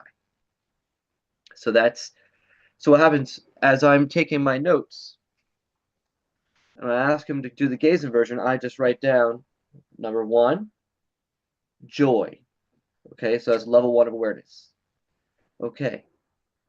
So then as he keeps looking, he might start to identify what is the desire beneath that. If he has difficulty with that, then I might simply ask him, what is it about the experience that brings you joy? What do you find so exciting or joyful? And then that helps him make the connection to the level 2 of awareness. I'm being wanted. So there's level 2. So I put 2, wanted. He's desiring to be wanted. So then I ask, what's beneath the desire to be wanted? He may know right away. Other times I might have to ask another question, such as, what does it feel like to desire to be wanted, but not have it? To not be wanted. Oh, it feels lonely. It hurts. Okay, there's level 3 awareness. And so then we can look for a memory where he felt that before. Okay, let me translate Andrew. Jadi Bu Arum, beliau belum lama ini punya klien yang datang dengan masalah nonton pornografi di situ di mana dia melihat ada tayangan dua laki-laki sedang berhubungan seks. Lantas ketika mulai masuk itu di tahapan ketiga gaze itu dia mulai merasakan shame ya, rasa malu yang luar biasa. Hingga ketika shame itu muncul, ya dan kita harus prepare pada situasi seperti ini, di mana nanti kita nggak bisa langsung proceed begitu ya, tapi kita harus mengatasi dulu shame-nya itu tadi tuh Bu. Nah, lantas nah pada tahapan case ini ya dia diminta untuk jadi kliennya itu ternyata memfokuskan perhatiannya itu pada satu laki-laki pada tayangan itu, yaitu ada laki-laki yang merasa senang luar biasa di dalam adegan seks tadi itu. Yang dia lihat, yang satunya dia tidak perhatikan, tapi yang diperhatikan adalah satu itu. Dia melihat joy, gitu ya, ada rasa senang yang luar biasa. Nah, di situ kita sebagai terapis kita catat, gitu ya. Oke, joy, begitu. Lantas kita akan minta terus dia melihat dirinya di dalam situasi itu. Joy itu apa sih perasaan di balik joy itu apa, gitu ya? Atau apa yang paling sebenarnya apa yang paling membuat dia merasa joy itu? Ternyata jawabannya adalah ketika dia merasa dirinya diinginkan, ya, dia merasa dirinya diinginkan. Lantas kita bisa lihat, oke, rasa diinginkan itu boleh kita tanya lanjut bahwa bagaimana perasaan tidak apabila diinginkan itu terjadi. Dia akan merasa, oh ya, saya merasa lonely, saya merasa sendiri, kesepian, gitu ya. Nah, di situ kita akan catat. Nah, itu nanti sudah masuk di IGs tadi itu, gitu Bu. Semoga membantu. Baik, ya. Oke, Andrew, I think cukup Ibu Arum. Udah. Terima kasih. Yes, thank you so much. The last but not least, we have one last question from Miss Niza. Yes. Yes, thank you very much. Hello, Andrew. Thank you for your sharing today's. And excuse me. Yeah, okay, this is me. Hello. Maybe I'm trying to speak with English and then maybe I mix with Indonesian. Yeah. So yesterday, actually, I've already asking in the chat room, what if we have cases sexuality and maybe LGBT in a boarding school, because so many boarding school in Indonesia, and then we have more, and maybe we have a lot of case about that in a boarding school, and maybe somehow it's repressing, because I think that's a little bit morality issue with and also religion issue, because we already know in Indonesia, boarding school most of all are from the perspective religion, maybe like Islamic boarding school, something like that. So Sure. I want to know from your point of view and your experience, how is your method when you have to use this reintegrative therapy with a client in what is called religion perspective, so very tight, something like that, very tight and nice. I think Sure. mungkin Bu Nadia bisa menginterview. Intinya saya mau tanya bagaimana pendekatannya Andrew saat menghadapi klien-klien yang memiliki kasus sexuality atau LGBT ini dengan latar belakang keagamaan yang kuat sekali. Mungkin itu. Maybe that's all. Thank you. Okay, thank you. Wonderful, wonderful. You have done a great job in delivering the question, but I'm just going to emphasize Ms. Niza. She has already delivered her most part of her question, but she would just like for me to emphasize that based on your practice and your experience, how do you manage clients who have these SSA problems, especially the ones with a very strict religious background? Thank you. Yeah. So I'm going to be careful because I don't know enough about what it would be like for them in the boarding school environment. So I can only offer some ideas, mostly speculations. So, do you need me to give you a little bit of description of how the religious boarding schools here in Indonesia? Well, I have some ideas of what it would be like, but I think I try not to give too much advice when it comes to something like that, but just in general, because I imagine why there's a particular boys acting out homosexually in that environment, there could be a variety of reasons. So it might not just be because they're in a boarding school. But I can imagine that, being in a very strict environment also can make it a little more difficult for them to come forward and talk about the issue. So if there's more details you'd like to share, that would be helpful to know. I'm all ears. Please feel free.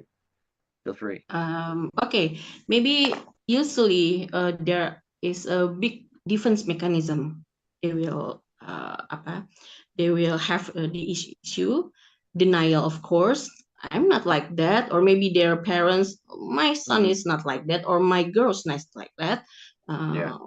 That's something that's not good enough, and maybe also blaming for the teachers, blaming for the boarding school staff or something like that, and a lot of chaoses, and then a lot of people who is interfere, and maybe like something, like being told like, oh, she's not like that, he's not like that, like, and then their friends also keep quiet. Yesterday we have already said it's keep your mouth, not saying a lot about that. So this is what we call in Indonesian, jangan sebarkan aib, ya. Maybe Miss Nadia can translate it. Jangan sebarkan aib kepada orang lain. Maybe ada doktrin-doktrin semacam itu yang kemudian disampaikan kepada orang-orang yang mencoba mencari tahu lebih dalam terkait isu-isu tersebut, atau mencoba memberikan penanganan terhadap isu-isu tersebut. Sementara isu ini seringkali menjadi isu yang kayak diredam aja gitu, padahal banyak, tapi diredam seolah-olah tidak ada terjadi apa-apa. Maybe like that. So yes, in these Islamic boarding schools, basically it's just either boys or either girls. They're in the same compound, but usually they're in very different buildings, and they would have activities. Is all done within the same dorm. So basically they're 24/7 with a lot of the same boys or the same girls. Sure. And yeah, and when there is a case of SSA, usually what happens is that the parents are in denial. Even the client themselves is in denial. No, I'm not attracted and things like that. But their actions say differently. And then and somehow the news has reached the authority in the dorm, and then it becomes a more complicated issue because it involves everyone, from the staff, from the teachers, but at the level of the students are just like, hush hush, we're not going to tattletale about our friends. Okay. So, Yeah, that's what I would imagine. Okay. And so, yeah, therefore, in this situation, mohon maaf Ibu, ini yang terakhir pertanyaannya ada apa ya Bu? Ya, intinya ada semacam doktrin, kemudian jangan sebarkan aib, semacam itu. And also, this situation gets worse because then there is a religious belief that this is considered as a shameful or wrongdoing, in which, as Muslims, we are prohibited to gossip and talk about it. Because it's considered as a sin when we talk and we speak up about this when it happens on other people. So these belief also somehow it's counterproductive to the treatment that should be given to the people in need or to the student. So yeah, how you navigate that as a Muslim community is going to have some challenges, and it's okay as well for the boarding school to have rules regarding conduct. So just like if, say, there's a Christian boarding school or a Jewish school or any other, there's going to be a value system that you expect the students to abide by. And so there's a delicate balance that you need to figure out between being a community where it's safe enough for the student who is dealing with this issue to go to someone who can actually provide help and be treated with kindness and compassion, but also for the institute to still have their rules, their code of conduct, and to enforce policy. So how you guys do that, I can't give too much instruction on that part, but you do have to figure out, how do we make this school an environment that is safe, may not for us to speak openly about homosexuality and same-sex attraction and behavior, but at least safe enough that someone who may be dealing with this can come forward to someone trustworthy at the school. Maybe there's a school counselor, maybe there's a director of like the student affairs, or someone who isn't going to be the one who punishes them, but someone that is perhaps a middleman, someone, a mediator of some sort, who can learn to hear what they're dealing with, and it stays confidential, and they can learn to that's a person they can talk to and get help. So that way it also doesn't spread. There's not rumors, there's not gossip. It's going to be important. Confidentiality is really important. The students at a university, they're not going to come forward if they feel like it's not safe to do so. And if they do get caught, or someone suspects them doing something, they're not going to be open about it if they believe they're going to get in trouble for it. So now I'm also the campus counselor at my old college, University of Valley Forge. It's a Christian college. When I was a student there, we didn't have counseling services on campus. So I had a internship experience working at a Christian counseling center that specialized in sexual issues. This is how I got my start doing this type of work, because the counseling center I did my internship at specialized in same-sex attraction and homosexuality.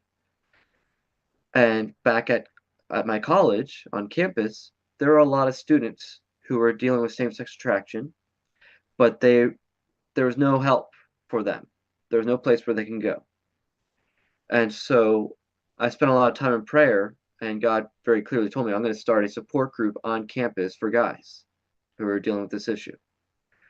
And I went forward and went to our student life director, the one in charge of student affairs, and told him what my plan was to start a support group. And he was totally against it. He did not like the idea at all, because he told me if there's a group for guys who are dealing with same-sex attraction, then they'll go to that group instead of coming to me where I can punish them. And he told me that if I did start up a group, if any of the students in the group admit to breaking one of the rules of conduct, then I'd have to report him and he'd get in trouble. So that he didn't want there to be any confidentiality. So I had to do a lot of work to get the school to become a safe place for students to actually share and not get in trouble just for sharing in a private space. So this is a big problem in conservative environments, not just Islamic ones, but even in very conservative Christian environments. So it's a cultural issue that also needs to be addressed in the whole school as well. So I empathize. The key thing is going to be making sure there is some place where students can share when they're ready to. Thank you so much, Andrew. Ibu Reza, mungkin saya akan persingkat itu ya, penjelasan beliau. Prinsipnya adalah sah-sah saja bagi institusi yayasan yang berbasis pada nilai agama Islam untuk menerapkan aturannya, begitu ya. Itu sah-sah saja. Namun tugas kita adalah bagaimana menciptakan tempat yang aman, bukan untuk anak itu bisa bicara terang-terangan tentang kondisinya, tapi bagaimana anak itu punya tempat yang aman untuk menyampaikan ya masalah yang dia rasakan, mungkin dari BKK gitu ya, atau orang yang dia percaya, sehingga mungkin bisa mendapatkan bantuan segera itu setelah dia cerita dengan orang yang dipercaya itu tadi. Dan Pak Andrew juga tadi sudah membagikan pengalamannya. Awal mula beliau terlibat kegiatan ini adalah beliau juga dulu ada di terlibat dalam semacam konselor di perguruan tingginya beliau yang Christian, perguruan tinggi Christian itu, dan beliau punya keinginan tadi itu ya untuk memberikan tempat yang aman, menciptakan tempat yang aman. Support group, Wanadya.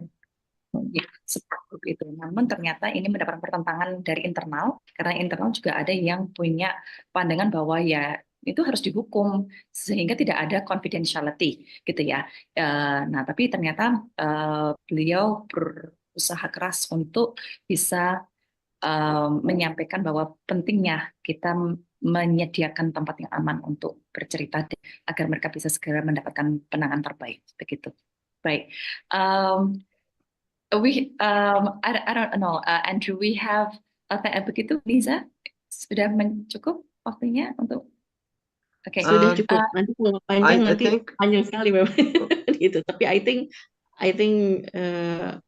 it's enough. Thank you very much, Andrew, for your explanation. Sure. So, do we have? Would you like for us to continue in the discussion, or is it go back to the breakout rooms for more practice? I think it might be helpful to take a break from doing the breakout rooms instead. And I have some more practical things, because I know I'm supposed to now, that's the end of our Q&A time. and then Okay. I was going to have another presentation.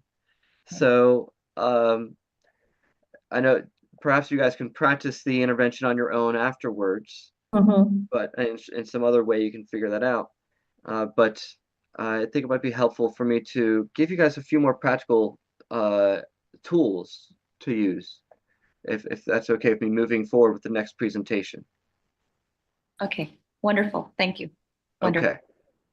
All right. So for this next piece, I don't have a handout, or I don't have a PowerPoint for this, but I want to go over a couple things that are some practical tools that you can give clients. And also, one of the things we do in our first session or two with clients. So if I'm dealing with someone with, say, same-sex attraction, in the first session, or maybe the second, depends on if I have enough time, one of the things I might do is tell them I'm going to make a list. Let's make a list. All right. So I'll ask them to think of a guy. So, for example, if I'm working with a guy, so I could do this with either men or women with same-sex attraction. But for the sake of example, let's imagine I'm working with a guy. And you know what? Let me pull up an example. Give me one moment. I gotta. Sure, I have some client I can pull up. Give me one moment here. Just thought about this. So the list we're going to do is what we call the ideal guy, ideal self exercise. And so I'll ask them to think of the man that they find most attractive. It can be imaginary, or it can be a real life man they know that they find themselves most attracted to. And so just ask them to think about that. Pull this up here. Perfect. Okay.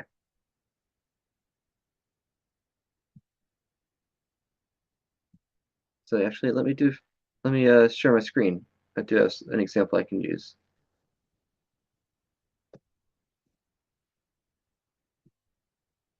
And so I will make, there we go.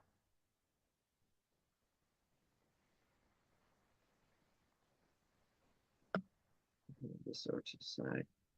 All right. So I'll draw a line down the middle of the page, and I'll ask them to think of the ideal guy. And then I'll ask them to think of all the traits that this guy has that they find the most attractive. And so here's an example from a client. He's muscular, and I'll really ask him to try to get detailed. Well, how muscular? Is he like huge and he's like a bodybuilder? Or is he slim and fit? And so he's like a medium build. Okay. Outgoing. So he's thinking about physical traits and personality traits and social traits.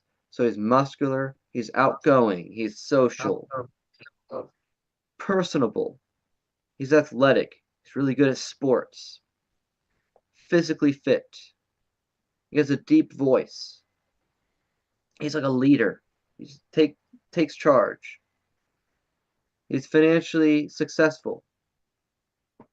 This is a man who's actually attracted to women. So he's thinking of a guy, I'm attracted to other men who are actually attracted to women, that they're not gay either. And that women are attracted to him. He's tall, clean cut, he's well groomed, and is same ethnicity as himself. Okay? So those are things he identified. Some clients, they never will have thought of this before. So some clients will take them a moment, like, oh, I never thought about that. They know they're attracted to some people, but they don't oftentimes think about what are the things about the person that they're attracted to. So this can be eye-opening for them when they think about it. Other people, they know right away. Sometimes they're like, oh, definitely this, great. Take your time. Masih bisa ngecas nggak ya Pak? And if they give a vague answer, just probe a little bit more to try to get more detail. Okay, so once we figure out the main traits that they're looking for, then I'll say, okay, let's do another list.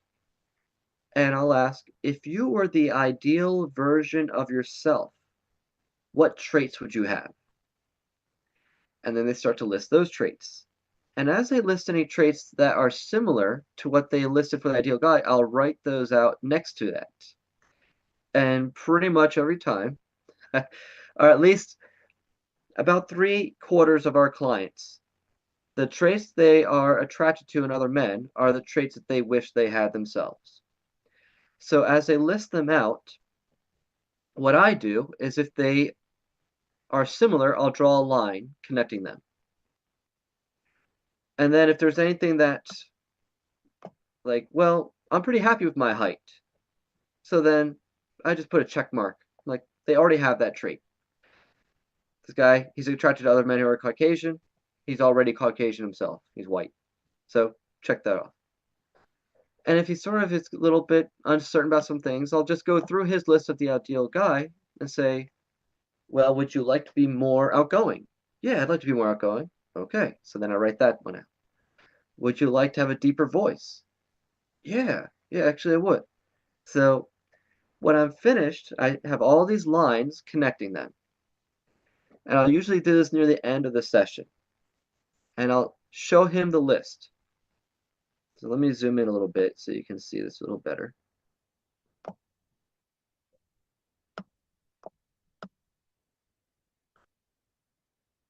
So I'll show him the list and ask him, what do you make of this? What do you think about that? And you'll have the revelation, wow, I'm attracted to men that I wish I was like. Okay? And so this is where I will propose that perhaps what his attraction really is rooted in his own view of himself as not being adequate as a man. So then I'll ask him to pay attention over the next week, between now and next session. Pay attention to times when you feel more like your ideal version of yourself. Okay? And times when you feel least like the ideal version of you. And see if you notice how much you're attracted to other men at those times. So are you more attracted to other men when you're feeling more like your ideal version of self? Or are you more attracted to men when you feel least like your ideal version of yourself? And so inevitably they're going to come back and realize, yes, when I'm feeling least like my ideal version of me, that's when I'm most attracted to other men. Okay? So this is an exercise to help them build awareness, to see what's underneath the attraction. Okay? So, any questions on that before I go to the next tool to give you guys?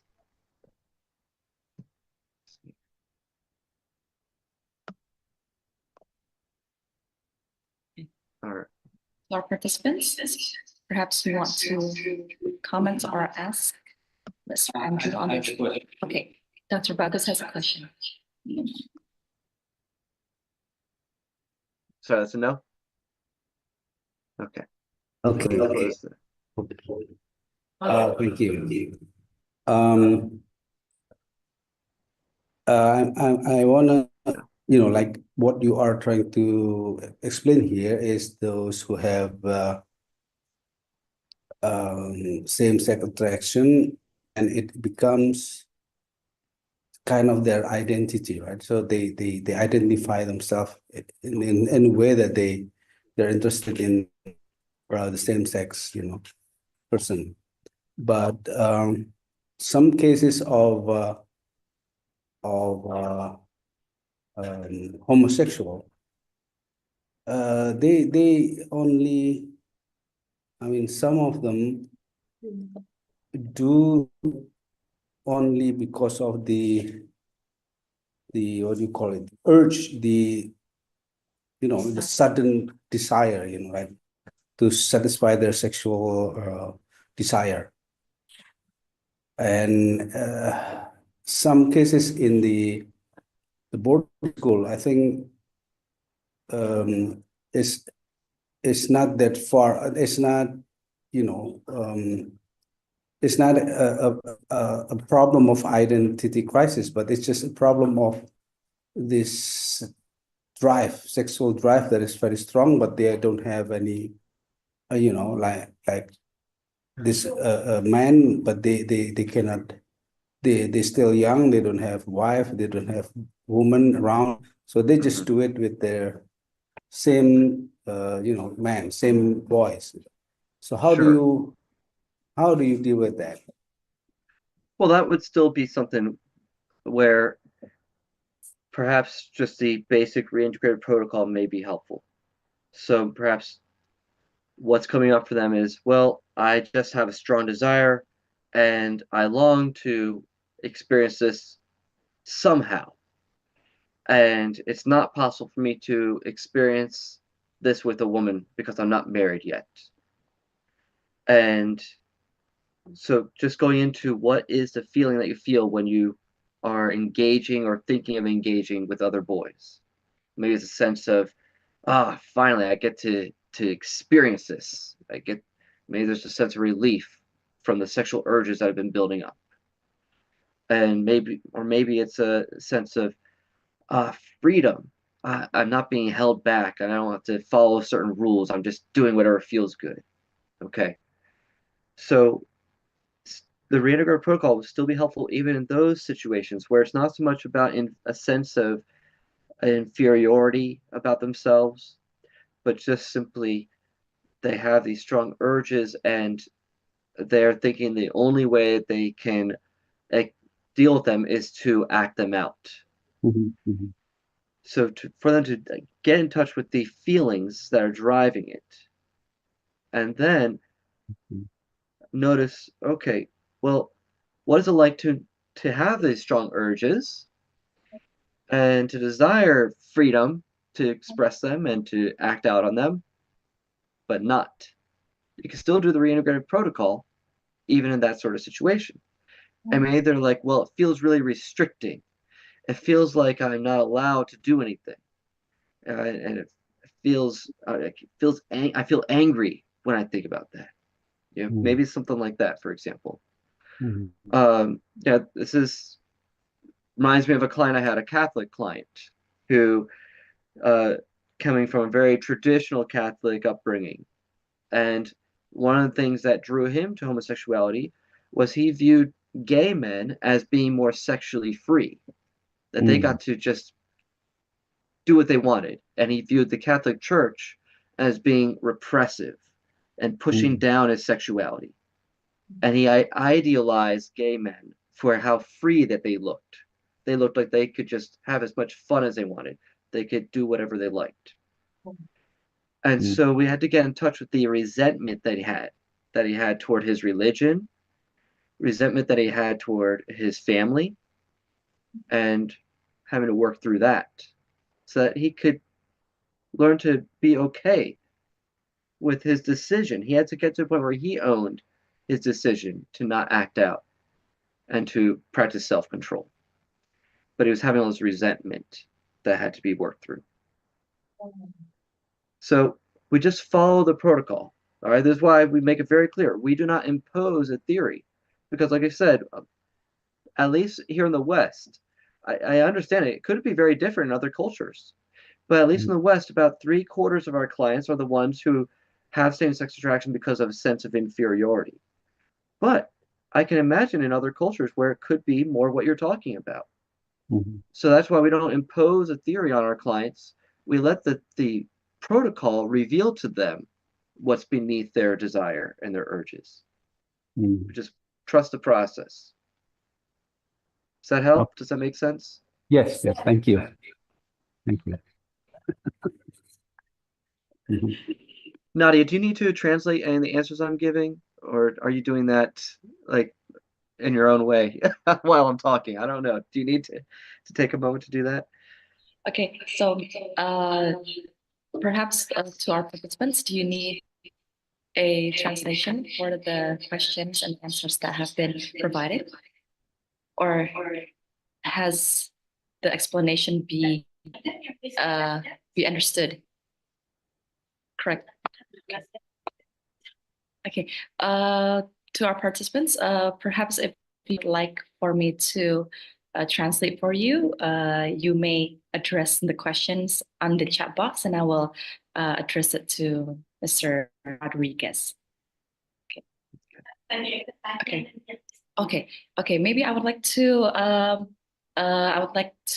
translate in the exercise the notes that you gave about the ideal guy and the ideal self. Oke, Sure. Bapak Ibu, ya. Tadi kita lihat, can we, is it okay if you can show the, yes, show the notes again. Okay, so Bapak Ibu, jadi pada salah satu sesi yang dijalankan oleh Pak Andrew dalam protokol ini adalah Pak Andrew akan meminta klien itu untuk membuat 2 tabel. Tabel pertama dulu itu adalah ideal guy, gitu ya. Ideal guy ini maknanya adalah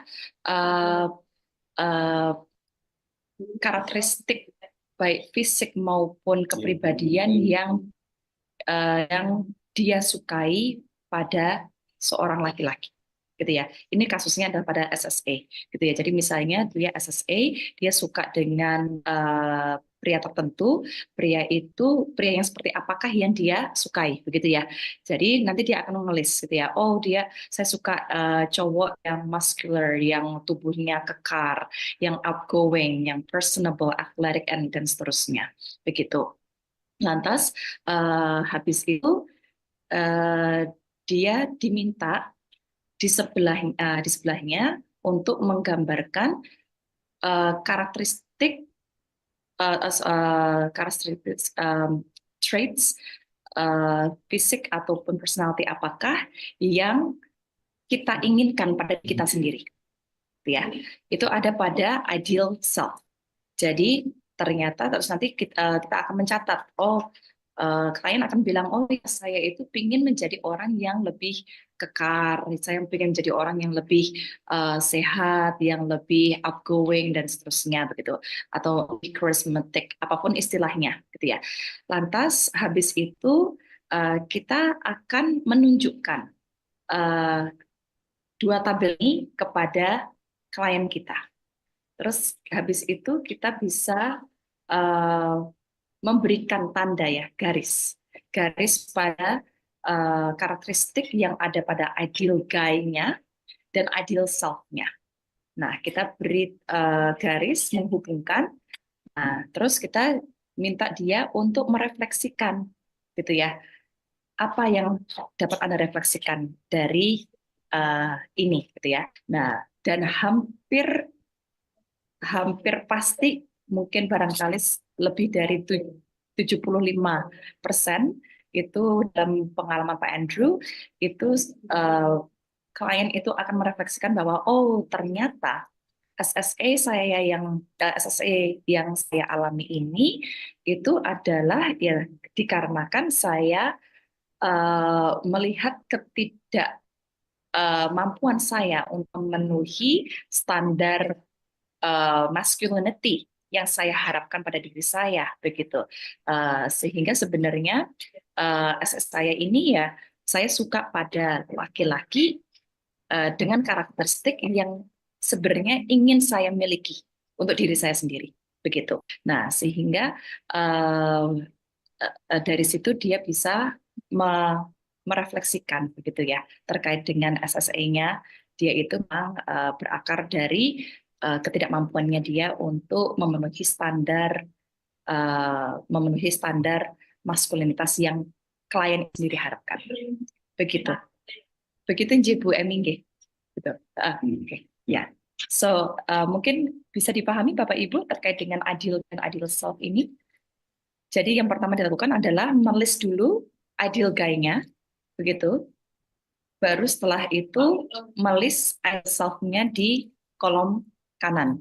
Setelah itu kita selaku terapis menghubungkan kata mana saja yang berhubungan, gitu ya, kata apa saja yang berhubungan.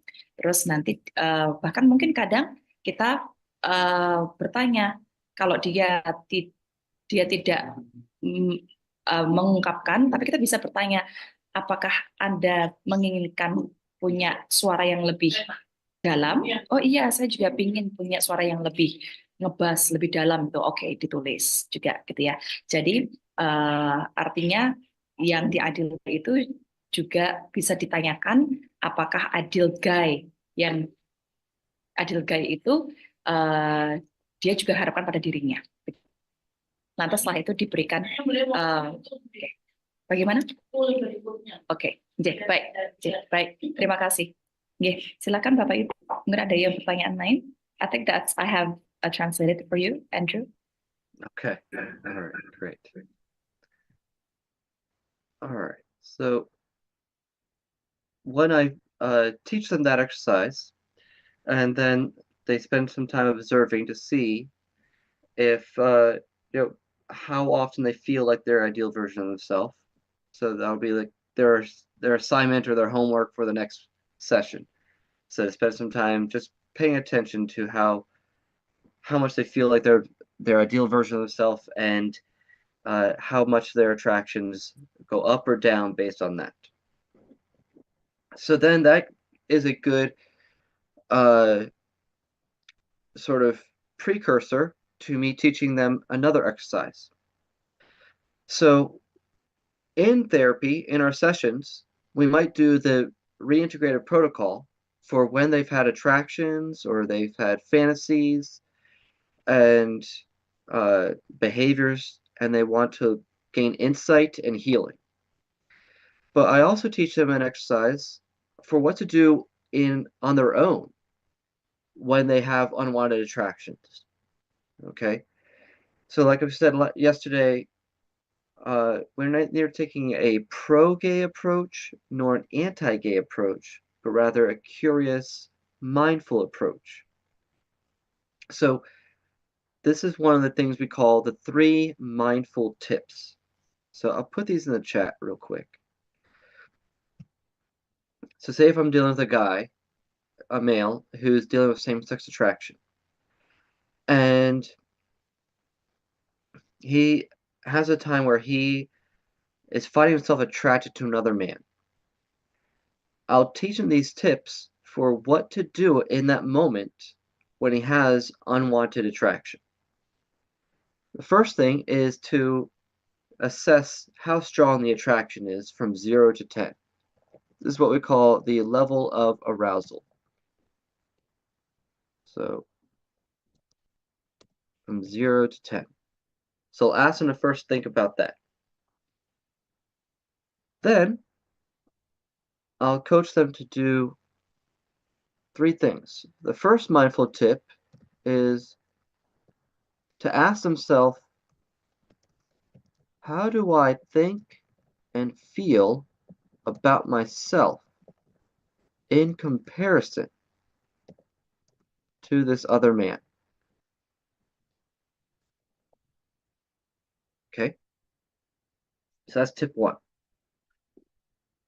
And so very common for a client to, especially when it's the type that we're talking about, where they have a sense of inferiority. So when that's the case, typically what will happen is they'll see this other man and see him as a better man than they are. Okay, for example, I had a client who he actually called me up and we did our session while he was at an amusement park. He was at Disney World. And he was there with he was married, and he has 2 young boys. But he struggles with same-sex attraction. And so he's at this amusement park, and he sees this other man, and he finds himself feeling attracted to this other man. And so I asked him to ask himself, how do you think and feel about yourself when you compare yourself to this other man? And he said, this man seems like he's more in charge. He seems more confident. He seems to know how to respond to his kids. He's more engaged with his kids. And I feel like I'm barely keeping it together. He felt like he was a wreck. He was a big mess. Okay. So basically, he's viewing himself down here and this guy way up here. Okay. And then what were the feelings he had? Were shame, just self-loathing. He really was not happy with himself. So then I asked him, how do you feel that in your body? So most likely, I think in this case, he was really feeling like heavy in his body, weighed down. Okay. Now, what I might then do is ask him to look at the guy again while being aware of the fact that you were comparing yourself to him. Because if they can be aware that actually what he's doing was he was envying this other guy, then he can realize, well, it's not so much that I'm sexually attracted to him, I envy him. Ah, so I'm envious of him. I wish I was like him. And sometimes that awareness can reduce the attraction. So I'll ask him to assess again, now 0 to 10, how attracted are you to him? When you look at him again with that awareness. Okay? Then, tip 2 is relax the body. Usually with doing deep breathing.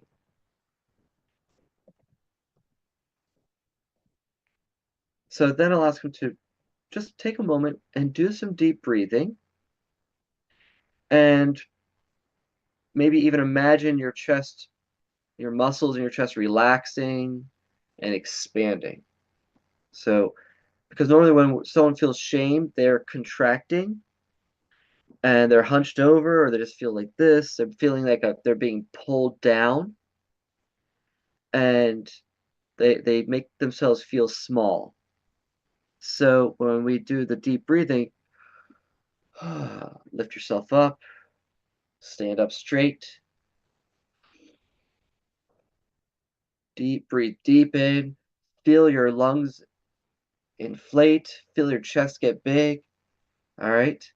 And so do that for 20 seconds. Deep breathe. And now and ask, okay, now how do you feel? All right, I feel relaxed. Okay. Now look at the man with your relaxed body. How aroused do you feel now? This one usually is what helps relax him the most. And then the arousal goes from like maybe it was an 8 before. And usually it goes down much lower after he relaxes his body. So then we end with this one. What things might you have in common with this man?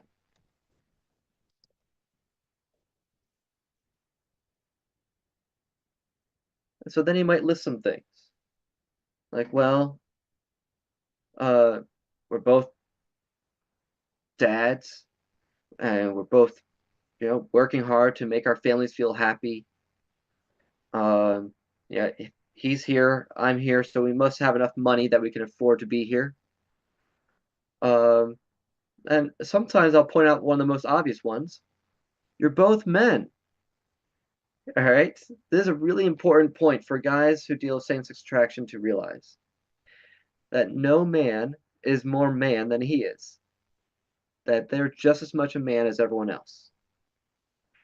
So for him to remind himself of that, I'm a man, just like him. He's not more of a man than me. So that's a really powerful point for him to realize. And I'll also ask him, like, you were feeling insecure when you compared yourself to him. Do you think it's possible that this man ever felt insecure? Now, he probably doesn't know anything about this guy. He's a stranger. But hypothetically, usually you can think of, yeah, I think it's possible that he's probably felt inferior to other men at times. Okay. So whether it's realizing that this other man has some of the problems that you have, and maybe you have some of the positive traits he has, what happens is that the way you evaluated yourself compared to him gets closer together. So we want to close the gap. We want to reduce the difference in the way you view yourself in comparison to the other guy. The more the client feels like he's an equal to this other man, the less attracted he becomes. So I asked him again, now look at the man while being aware of the things you have in common. And this will help the attraction go down even more usually. As long as he doesn't go back into comparison. It's like, well, yeah, we're both men, but he's more man than I am. No, don't do that. Just focus on how you're both men. Yes, you're both working hard, but he seems to work harder than me. No, just focus on the things you have in common. So this is a mindful exercise, because mindfulness is all about having mastery over what you pay attention to and regulating your emotions. So we're training clients to identify what they feel and then respond to what they feel in healthy ways. So there's a practice that I coach them to do and encourage them to try it out on their own outside of our sessions. But there will be times where in session I will just practice this with them, because most clients will simply not do what I teach them to do. So I have to all right, let's do the exercise. Did you do the 3 mindful tips? I forget what they are. Let's do them again. I'll coach you. I'll walk you through it. I'll remind you how to do it. So I want them to know how to do these tips, that it becomes their regular practice. It's important for clients to know that they are not a slave to their attractions, that there's something they can actually do on their own when they have an unwanted attraction. We have a version of this as well for men who have an unwanted attraction toward a woman.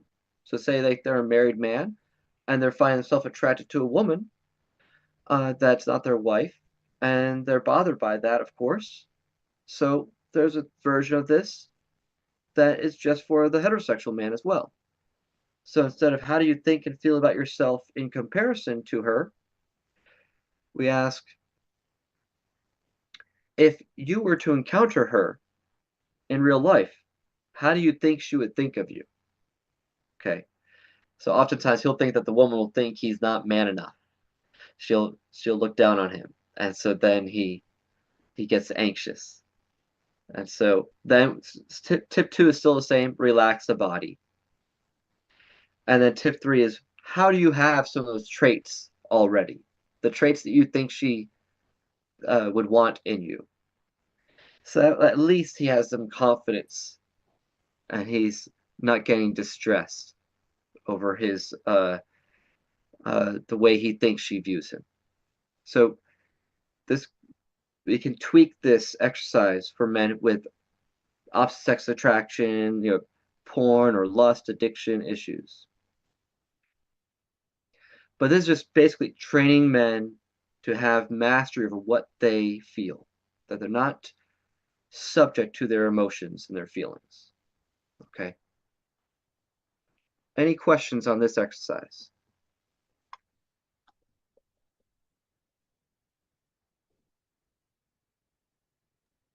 Okay, to our participants, if you'd like to. Okay. Teacher. Well, there is a question, but this was delivered prior to this. It's from Miss Melina. She stated that there are 3 types of clients with SSA. First is the patient that come with an awareness to alter their SSA. And the second one is the client that came because they were caught by their parents experiencing or having SSA, and they are pressured to change. And then the third is the clients that their initial complaint was like other mental disorders like bipolar, depression, but then through the process of the assessment, then it also shares their experience of SSA. So Ms. Lina has practiced EMDR and mindfulness in her experience. Her question is, how is the application of EMDR for those 3 cases, especially in SSA? The second question is, what is the difference between EMDR and reintegrative therapy on that case? And third is, why is it that when the traumatic why is it that when the EMDR is applied for traumatic cases, usually the patients with SSA, they don't come back to the session? Thank you. Okay, I will help you in one by one of the question. I know it's quite long. Okay, yes, yeah. Could you repeat me? What was the first question again? Oh, you're muted.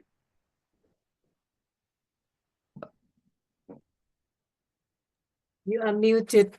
You are muted, Wanadya. Right. Okay, so her question is, how is the application of EMDR for the 3 cases? The first case is that the client is aware that he or she has SSA. The second is that they were pressured to change their SSA. And third is because they also experience a mental disorder such as depression, bipolar, and so on. And then within that process, it shows that they also have SSA. So how is the application of EMDR for 3 of those cases? Okay. So first thing is that if you remember what we mentioned yesterday, the client is in the driver's seat of reintegrative therapy. So that means that we only work on what the client wants to work on. So in a case where the client has been caught by their parents, whether they're an adult or they're a child or adolescent, and they're being brought to me, I'm not going to be doing a lot of the therapy I do if the client doesn't want to do it. So the client is the one who decides what their therapy goal is, not the parents. So even if they're a child, they're an adolescent, it's still has to come from the client themselves. So I will not coerce someone or be part of a coercion approach. It's not going to be very beneficial. They're going to view it as being forced on them if I participate in doing this type of therapy with them when they don't want to do it. Instead, this is kind of outside of doing reintegrative therapy, but really what'll help in general would be doing family therapy in that sort of situation.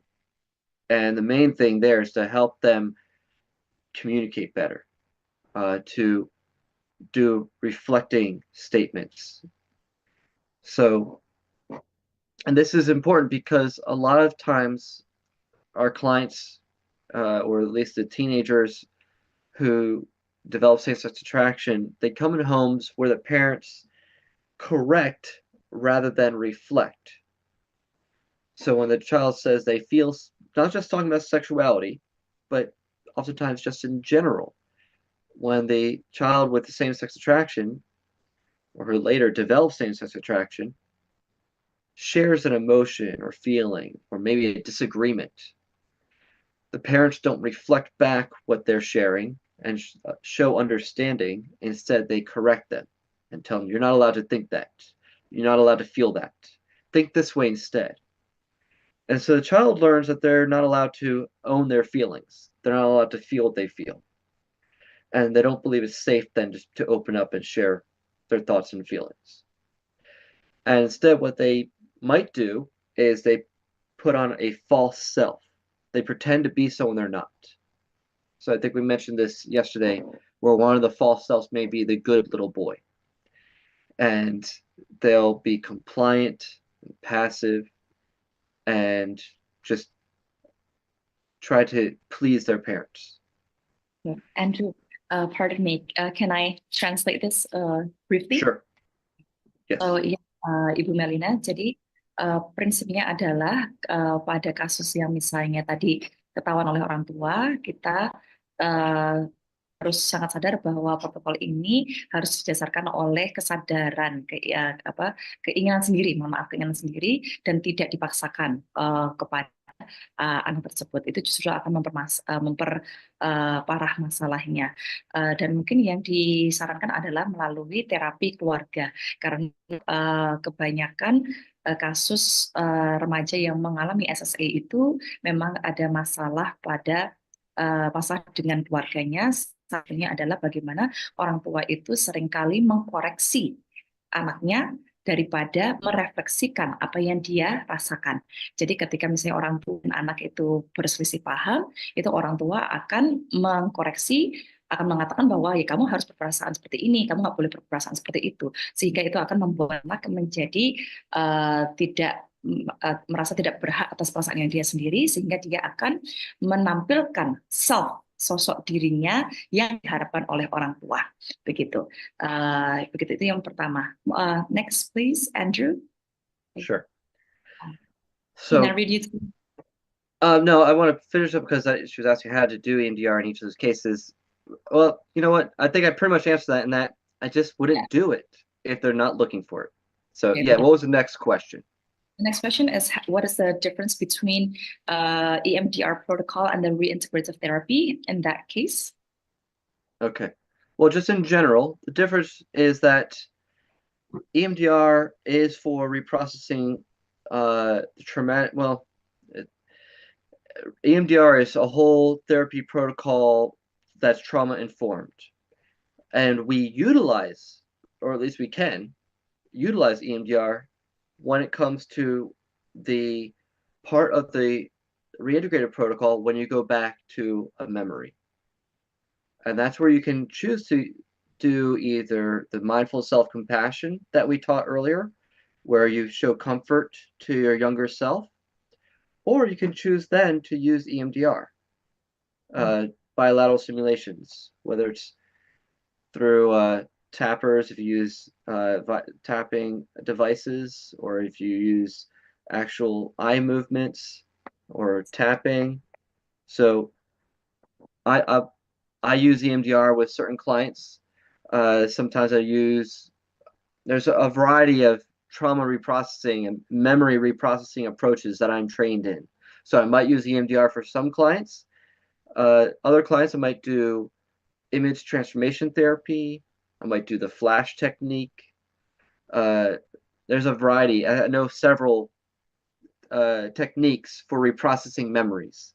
So sometimes I'll try a variety with a client so they can get the experience of these different techniques and they can figure out which one they like best.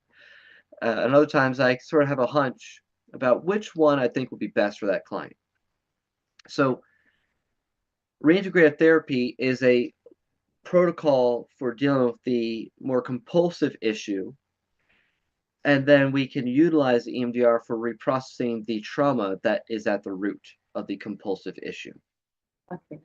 Okay, so Lina, jadi EMDR itu prinsipnya adalah reprocessing trauma memories.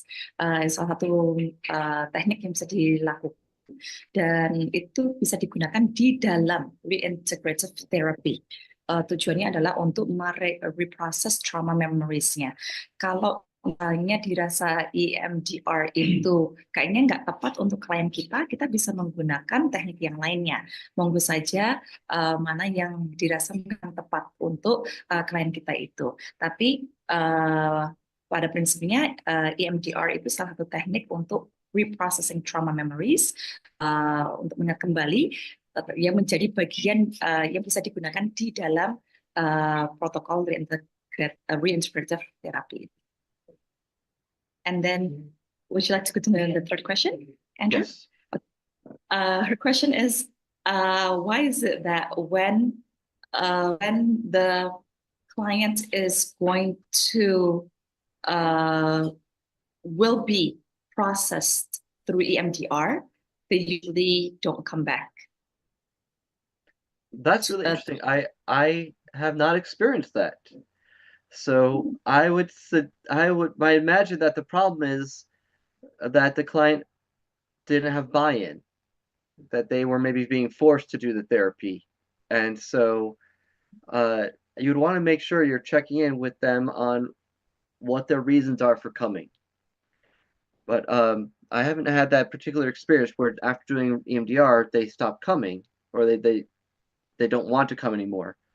Rather, I would think that has more to do with them not expressing their real feelings about doing therapy in general. That Or perhaps, go ahead. Or is it possible that once they reprocess the traumatic memories, then it becomes discomfortable for them, so that's why they don't come to the next session? Could that be the case? That's a possibility. If you're following, let's say if you're doing EMDR, you're following it in a way where it's safe for the client. So you don't want to push the limit with the client so that they're experiencing more distress. So if you're following the protocol well, then they shouldn't be getting overwhelmed. Okay. So if we follow the protocol as natural as possible, let them lead the way in the driver's seat about how they will, and then it should come easy and comfortable for them, right? Should. Okay. Now, the reality is, in particular for our clients coming to us for sexual struggles, they're dealing with something that brings up a lot of shame for them. So they might start off with a lot of motivation, but then as they start doing the work, they could get their shame activated all over again. So we deal with a lot of resistance with our clients. When I say resistance, I mean at an unconscious level, that they have part of them that wants help. They want to work on these issues, but another part that doesn't want to. There's unconscious reasons, emotional reasons. They don't feel safe. They're worried about what will happen to them if they don't have sometimes they actually don't want to change. Part of them might want to keep holding on to their homosexuality because maybe they're afraid of what would happen if they don't have that as a way to cope with their attachment needs. So this is why it's really important to be checking in on your therapeutic relationship with the client and be assessing with them, how are you feeling about our relationship? How do you feel about our interactions? Are you feeling safe with me? Am I doing anything that is making you feel unsafe or unheard or not understood? It's really important for the therapeutic relationship to be strong.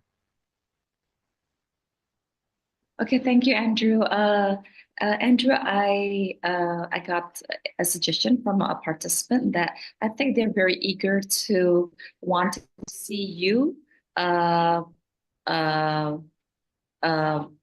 wanting to see you to give concrete examples of how the role play or how the step-by-step can be done. So yes, is it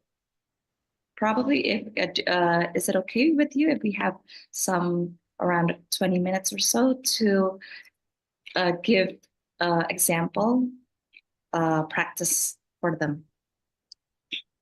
Well, is there perhaps someone who maybe they speak English well enough who would like to be my client and I practice with them, serve volunteer? Okay, sure. Silakan Bapak Ibu, kami akan melakukan latihan langsung dengan Pak Andrew untuk menjalankan protokol ini step by step sehingga Bapak Ibu bisa mendapatkan gambaran yang lebih jelas. Monggo, mungkin ada yang di antara partisipan dengan bahasa yang bisa menyampaikan dengan jelas menjadi kliennya Bapak. Monggo, silakan. Boleh Mbak, boleh Bu Nadia, saya aja. Baik, Bu Irian, terima kasih. Ya. Silakan Bu.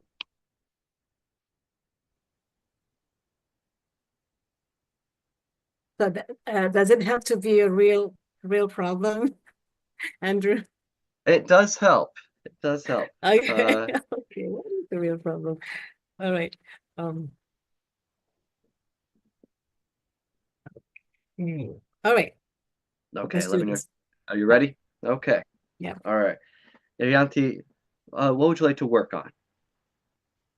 Well, I have problem sleeping actually. I'm sleeping. Yeah. Okay. So meaning that you keep waking up when you sleep, or you have trouble falling asleep? I have trouble falling asleep actually. Okay. What is happening before it's time for sleep? Are you having certain thoughts or feelings, or anything that gets in the way of falling asleep that you've noticed? It's just difficult to it feels like it's gonna be impossible for me to actually fall asleep. As it's deep sleep is like even to fall asleep is like a dream. Okay. All right. It's a little bit of a unique situation because normally we're Yes. going to use this protocol for Yeah. more of a compulsive issue, something that you're trying to stop doing. Yeah. So I could see if we can try this with this situation. Yeah. Give me a moment here. Let me just think about how to approach this best. Okay.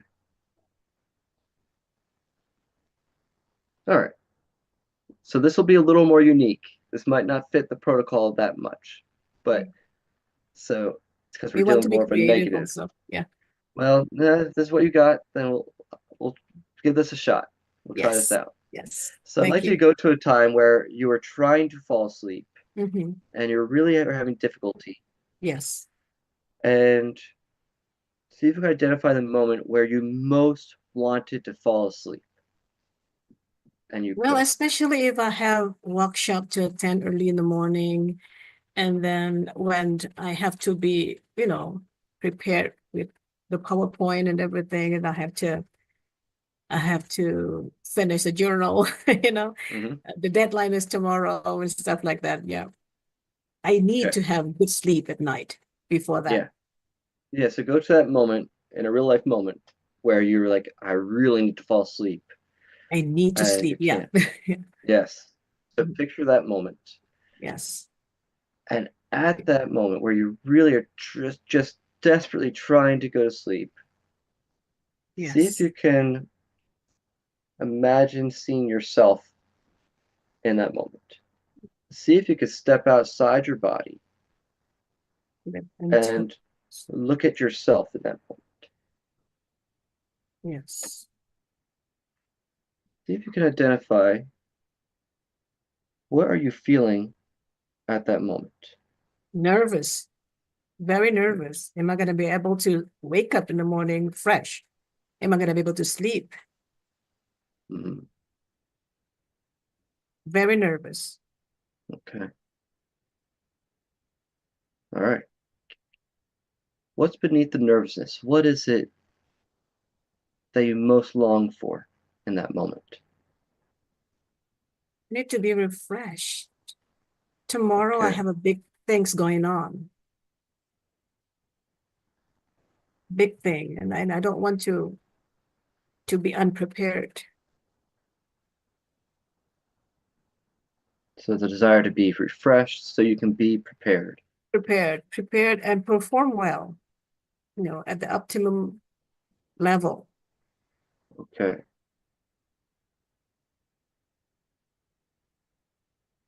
Good. Good. Keep looking into that. What is it like to desire to be prepared and to perform well, but not? It's upsetting. Mm-hmm. Very upsetting. And, it's like being dehumanized. Being dehumanized. Yes, take a moment. Just focus on those feelings. Yeah. The upset feelings, the dehumanized feelings. Yes. Really get in touch with those feelings. Yes. Just see if there's an experience from your past that comes up where you can remember feeling those same feelings before. Yes. Yes. When I was in the kindergarten.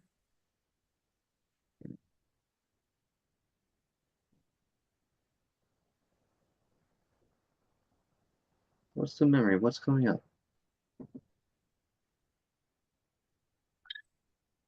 Sorry. It's okay. Take your time. There was one teacher, this teacher.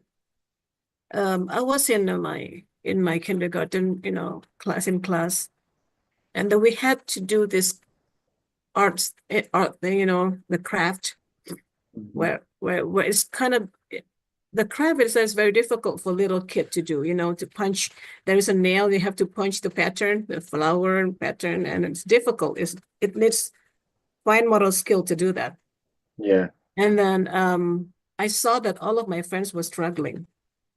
And then one rich, beautiful, pretty girl, and then the daughter of very famous person, a lawyer in my city, came forward to the teacher and said that, teacher, I need help. Can you help me with this? And the teacher, very kindly, attentively and caringly, help her, punch that pattern, the flower pattern, until her work is done. And I was like, oh my God, if she can do that, I can do that too. And I came to the teacher and said, ma'am, can I have the same help? And without even looking at me, and she said, do it yourself. And I stopped coming to my class. Wow. Never again. Wow. Where's the worst moment in that memory? Yeah, when she just didn't want to look at me at all, not even to have a glance. Yeah.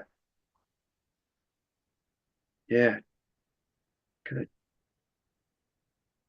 Good. What are you feeling right now as you're remembering that moment? Belittled. Mm-hmm. Belittled, dirty.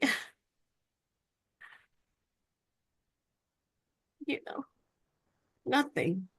Yeah. Non-existing. Mm-hmm. This moment, just check in. 0 to 10. How distressing is this memory? Oh, very. Like 10? 8, 9, 10? 10? Yeah. Okay. So it's belittling, distressing. Go into your body. How do you feel those feelings of distress? Happy on my chest, and then my stomach is just getting very tensed. Mm-hmm. Okay. Good. You're doing great. Can you imagine then if you could see your younger self? Yes. Can you see her from like a third person perspective, like you're looking at her? Yeah. Okay. See her in that moment when the teacher refused to even look at her. Yeah. How's younger you feeling in that moment? What do you see in her eyes? She felt she wasn't there. She wasn't there, and she was not good enough. She was not pretty enough. She wasn't important enough to be seen as the other student, Yeah. Yeah. Good. It's How are like, you? Go ahead. Go ahead. I feel so sorry for her. That's exactly what I was going to ask. How do you feel toward her? You're feeling so sorry for her. So sorry for her. It's just like Yes. being in my language, in my hometown language, we call it being treated like a dog, A dog is something nice in different contexts, but in my culture, it's like you are nothing. You are just an animal, You don't even Yeah. belong here. Yes. And I feel so sorry for little me. Yeah. Good. So I ask you to use your imagination for a moment then. See if you can picture adult you, Yes. present day you. Yes. If you could go into that memory, If you could be with your younger self, Yeah, how would you show her compassion? I'm gonna hug her and tell her you are smart enough, Hmm. you exist, you are not that dirty. Hmm. That your teacher will know someday that you are wonderful, you know. I'm gonna hug her. Good. Take your time. Take 20, 30 seconds. Just see yourself doing that. I'm gonna hug her and rub her back Hmm. and you know, wipe away her tears, her chubby cheek. They're quite dirty. Yeah. She's not pretty. She's quite dirty with her uncombed hair. She didn't even take shower. Hmm. Just give her a hug. Wipe her But I would hug tears. her. I Yeah. would. Good. As you're hugging her, can you look into her face? How is she feeling as you're hugging her? She closed her eyes and she said, "It's good, feels good." She didn't say anything. She just need Hmm. that Yeah. hug, that rub on her back.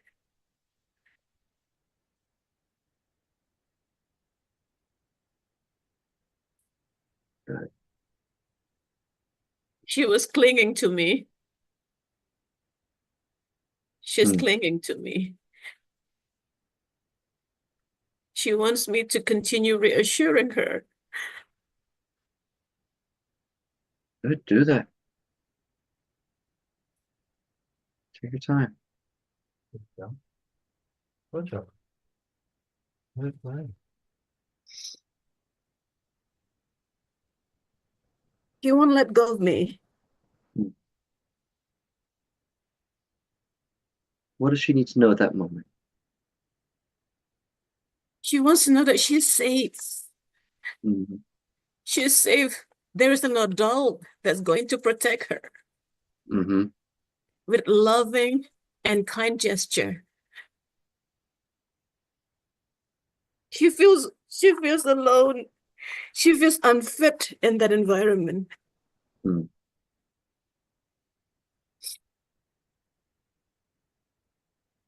She wants to be accepted in that environment. Yeah. Show her that you're with her. That you're safe with her.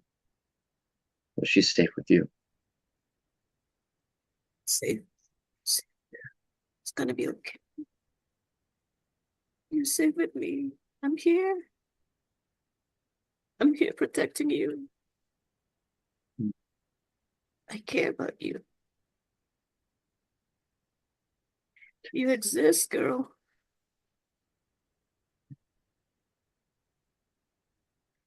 Is there anything else you would do to help her know she's protected and safe? Is there anything else she would need from you? Reassurance. Reassurance. You know you're a smart, wonderful, kind girl. You know that. You know that. Your dad loves you so much, cares about you so much. Your friends like you. It's just Hmm. your teacher. This teacher. Hmm. She doesn't know you. She doesn't know you.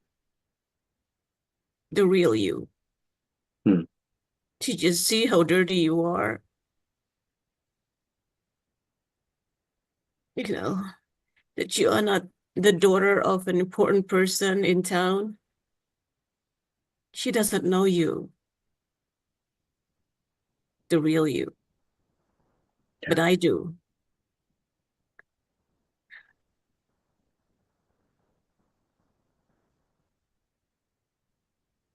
I do, girl. I know who you are.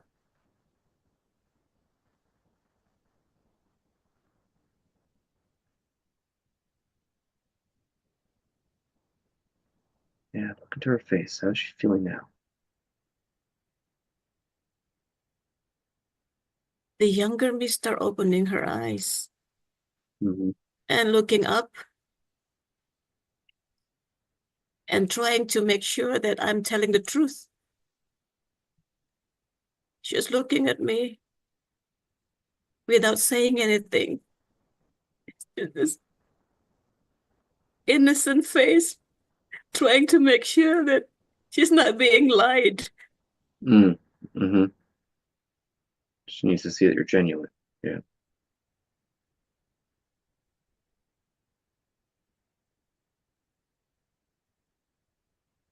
Yep. Is there anything you would do that would help prove to her that you're being genuine? I'm nodding. Yes, I do know you. I do know you. I know the real you. You're gonna be great, girl. You're gonna be great. You're gonna conquer the world with everything you have. But your teacher just doesn't see that. But I do.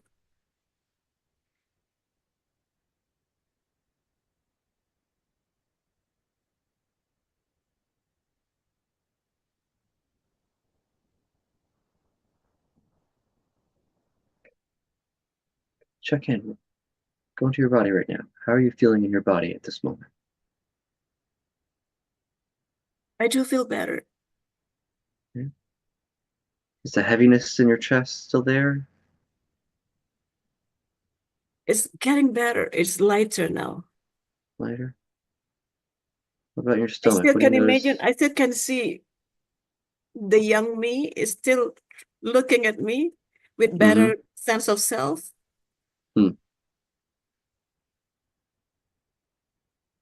Yeah. Good. I'm wondering if there's anything else maybe you can do in that moment. If you're in that memory with her, that would really help her know that you're defending her and Very, protecting her. very, very. Yeah. Yeah. Yes, definitely. Wow. It Would help. does feel good. It does help. Yeah. Like maybe if you interacted, would you come with her and talk to that teacher? Tell the teacher, hey, that was not fair the way you treated her. Yeah. Maybe Would that make her feel that's a safer? great, yeah, that's a great way to imagine too. Yeah. Yeah. And right now, as if I still can see that she's hugging on me. She's trying to hold my hands and say, and just bring me with her. I mean, I don't. That's in my imagination. Yeah. Yeah. Of course. Yeah. It's great. Good. So look back at this. Go back into the memory. Go to the worst moment again. Yeah. Where the teacher turns her face and it's not even looking at you. 0 to 10, how distressing is it now? Wow. Do you want to tell the truth? Yeah. Yeah. Out of 0 to 10, it's not that distressing anymore. Mm-hmm. So what is it? 0, 1, 2, 3, what? It's only 4, perhaps. Still distressing, but it's not that bad. I mean, it's bearable. Yeah. It was a 10 before. This was a Yeah. big deal. 4. Yeah, 4. Yeah. Yeah. 4 Good. for the little kid. Yeah, for the little me. Yeah. Doing great work. Let's go back to the original scenario. Yeah. Trying to fall asleep at night. Yes. Go to wherever the worst moment is in that. What do you notice now? How nervous do you feel when you look at that worst moment of trying to fall asleep but having difficulty? Perhaps because of that, I don't know, maybe it's truly related or not. I have the tendency to to appear, I mean, to perform very well at school. Mm-hmm. And then it did happen though. I got the scholarship, Fulbright scholarship, and then I got the summa cum laude thing. I mean, I don't know. I always unconsciously, or maybe consciously,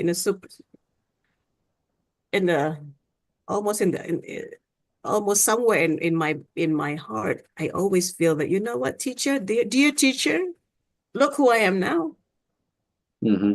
But still, it hurts before this, you know. Yeah. Still, I feel, how come you didn't notice? How come you didn't see my potential? How come you treat me that way?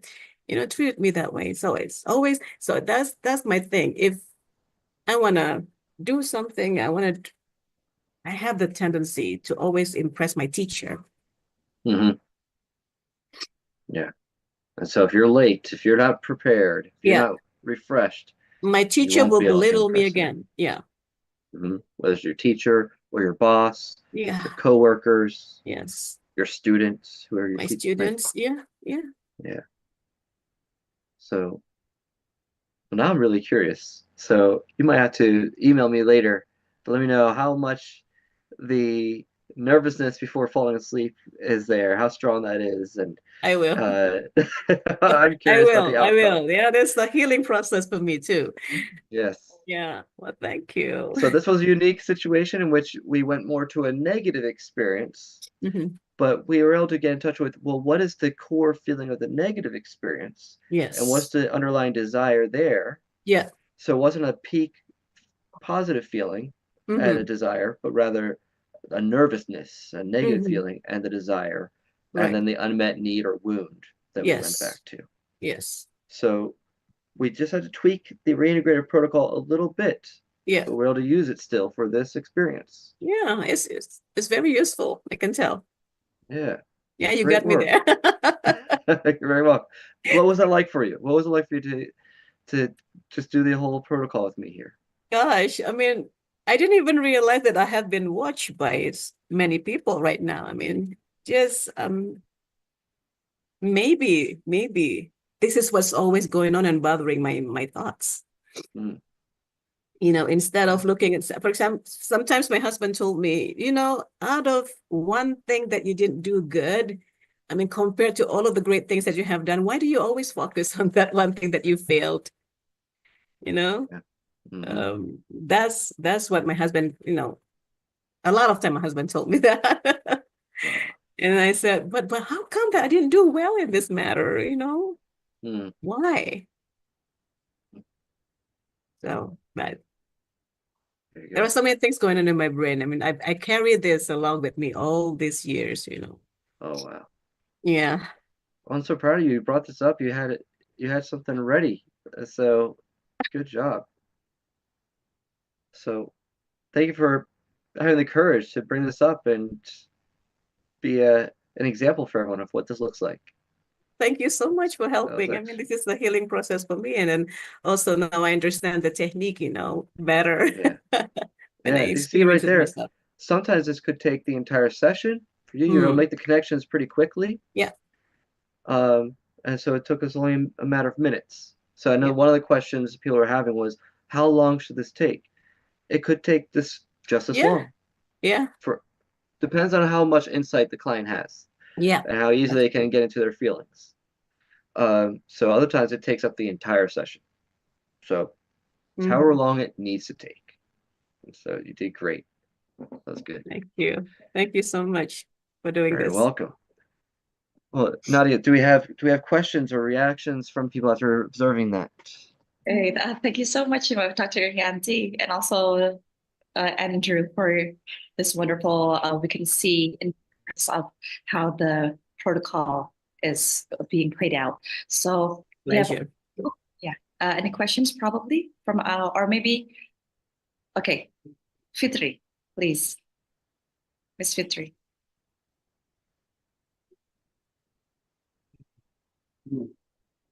Ya, boleh lanjut Bu. Mic-nya Bu. Mic-nya masih off. Oke, baik. Terima kasih atas kesempatannya. Terus terang ikut ini ya, emosinya ikut terkena juga nih melihat prosesnya Bu Irianti. Terima kasih sudah berbagi Ibu. Kemudian setelah itu kemudian memang jadi muncul pertanyaan juga nih. Saya mungkin ingin dapat insight dari pengalamannya Mr. Rodriguez. Ini saya menemui ya gitu nih ya, ketika menerapkan self compassion pada diri kita sendiri, menemui kembali diri kita di masa lalu, seringkali menemukan ada instant relief gitu ya, immediate relief di situ gitu. Tapi kemudian saya juga menemui banyak orang gitu ya yang ternyata gitu kesulitan nih, ada gap untuk mempertahankan insight tersebut dari ruang terapi gitu nih gitu. Jadi misalnya kemudian iya dia paham nih ini berkaitan dengan pengalamannya yang dulu itu seperti apa gitu, tapi kemudian kesulitan untuk menerjemahkan bagaimana menerapkan insight ini sehingga sampai ke perubahan perilaku yang dibutuhkan misalnya gitu nih ya. Saya bisa paham mungkin ada banyak cara yang bisa dilakukan, cuman saya penasaran sebetulnya kalau dari pengalamannya Mr. Rodriguez biasanya nih mungkin ada teknik tertentu atau metode tertentu yang biasa beliau lakukan untuk maintaining the insight gitu. Seperti itu mungkin. Terima kasih. Thank you, Ms. Fitri. So she was moved by the practice, and and most of self-compassion methods, we usually instantly feel a relief. But then how can we move forward from instant relief within the therapist room, and then to maintaining that insight through everyday life? Thank you. So this is what we find. If you do some research on experiential therapies where we do memory reprocessing, when you repeat this sort of experience multiple times, it has long-lasting effects. So this won't necessarily be enough to resolve everything for most clients, though we've done some trauma reprocessing people, and maybe just 1 or 2 sessions of doing reprocessing, their symptoms radically change and move forward just fine. So that's possible, but it might take several sessions of doing this type of work. And what you're doing there is you're rewiring the brain. You're bringing up the old memory that has distress associated with it, but then you're bringing in a new experience.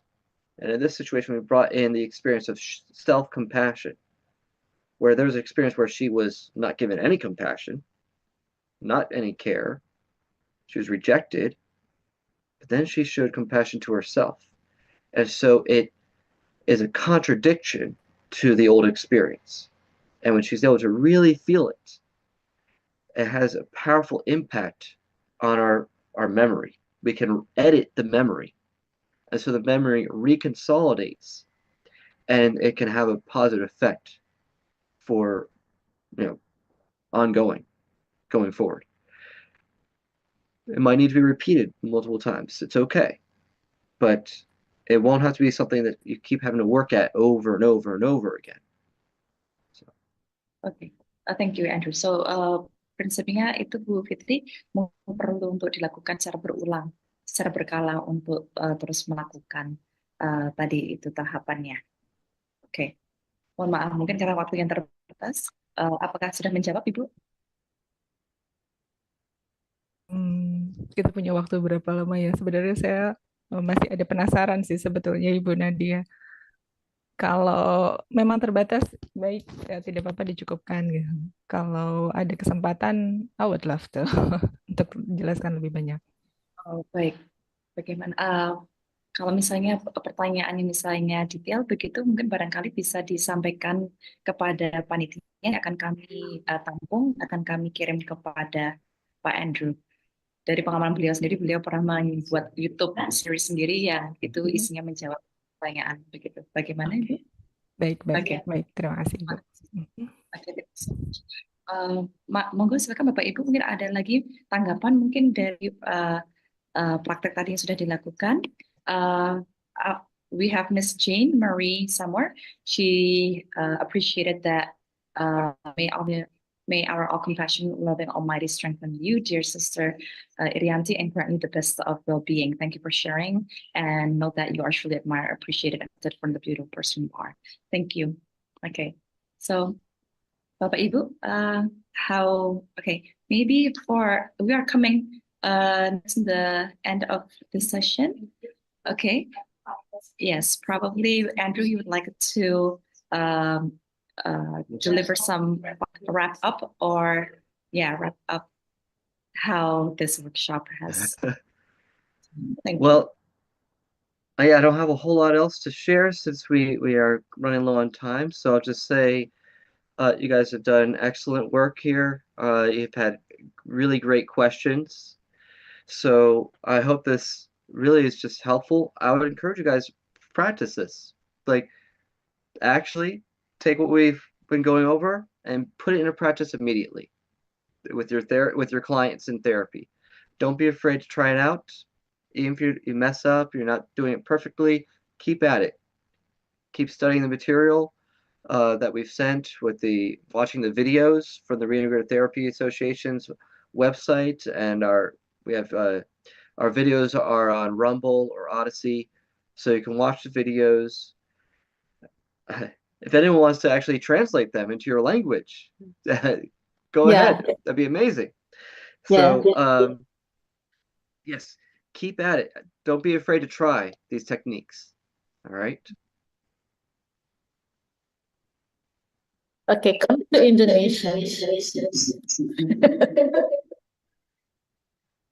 Bilangin Wanadya. Come to Indonesia. We'll look into it. I would love to be there with you guys. So we'll definitely look into it sometime next year or so. Is it possible? Just two last questions, Andrew? Yeah, we got some time.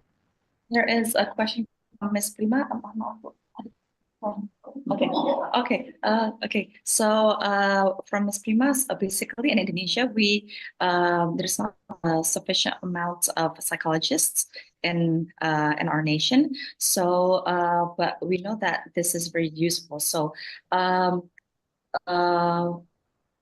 to implement this protocol, are there a specific authority that are able to run this? Does it always have to be a psychologist, or could it be a counselor, teacher counselor, maybe a doctor, or who could it be?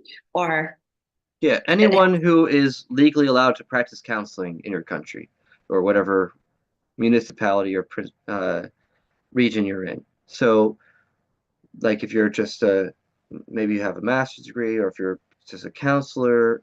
So every country is going to be different. We train people in multiple countries, so some have licenses, some don't. So it's whatever enables you to legally practice counseling in your country. That's all it takes. If you get the training and you're legally allowed to practice counseling, then you can do the training and put it into practice immediately. Okay, thank you so much. And maybe the last question is from Sister Jane Marie Samwer. You would like to address the question yourself, Sister? Thank you. Please make it Thank you so much. Actually, it's not a question, it's more of a appreciation. Thank you so much, Mr. Rodriguez, for sharing your time. And I'd just like to share regarding it's really true about the protocol. Although it's really designed for, cases where there is trauma that you have to work on, in the workshop a while ago in the breakout rooms, we were actually working with something that's not related to trauma. But what's nice is we can, tweak it a bit and still use it for that, and combine it with the other techniques that we are using in our current practice. But I love the fact that when you do the gaze inversion, like for example, in our case, we were working with the procrastination. So there's like this urge to always conduct or to do another activity other than what the person has to do. And from the activity, we were able to identify the unmet needs or the unmet desires. So thank you for that. And yesterday, you were able to share with us how you're integrating the Christian teachings depending on the goal of the client, or if the client is open to integrating that. That's very helpful, because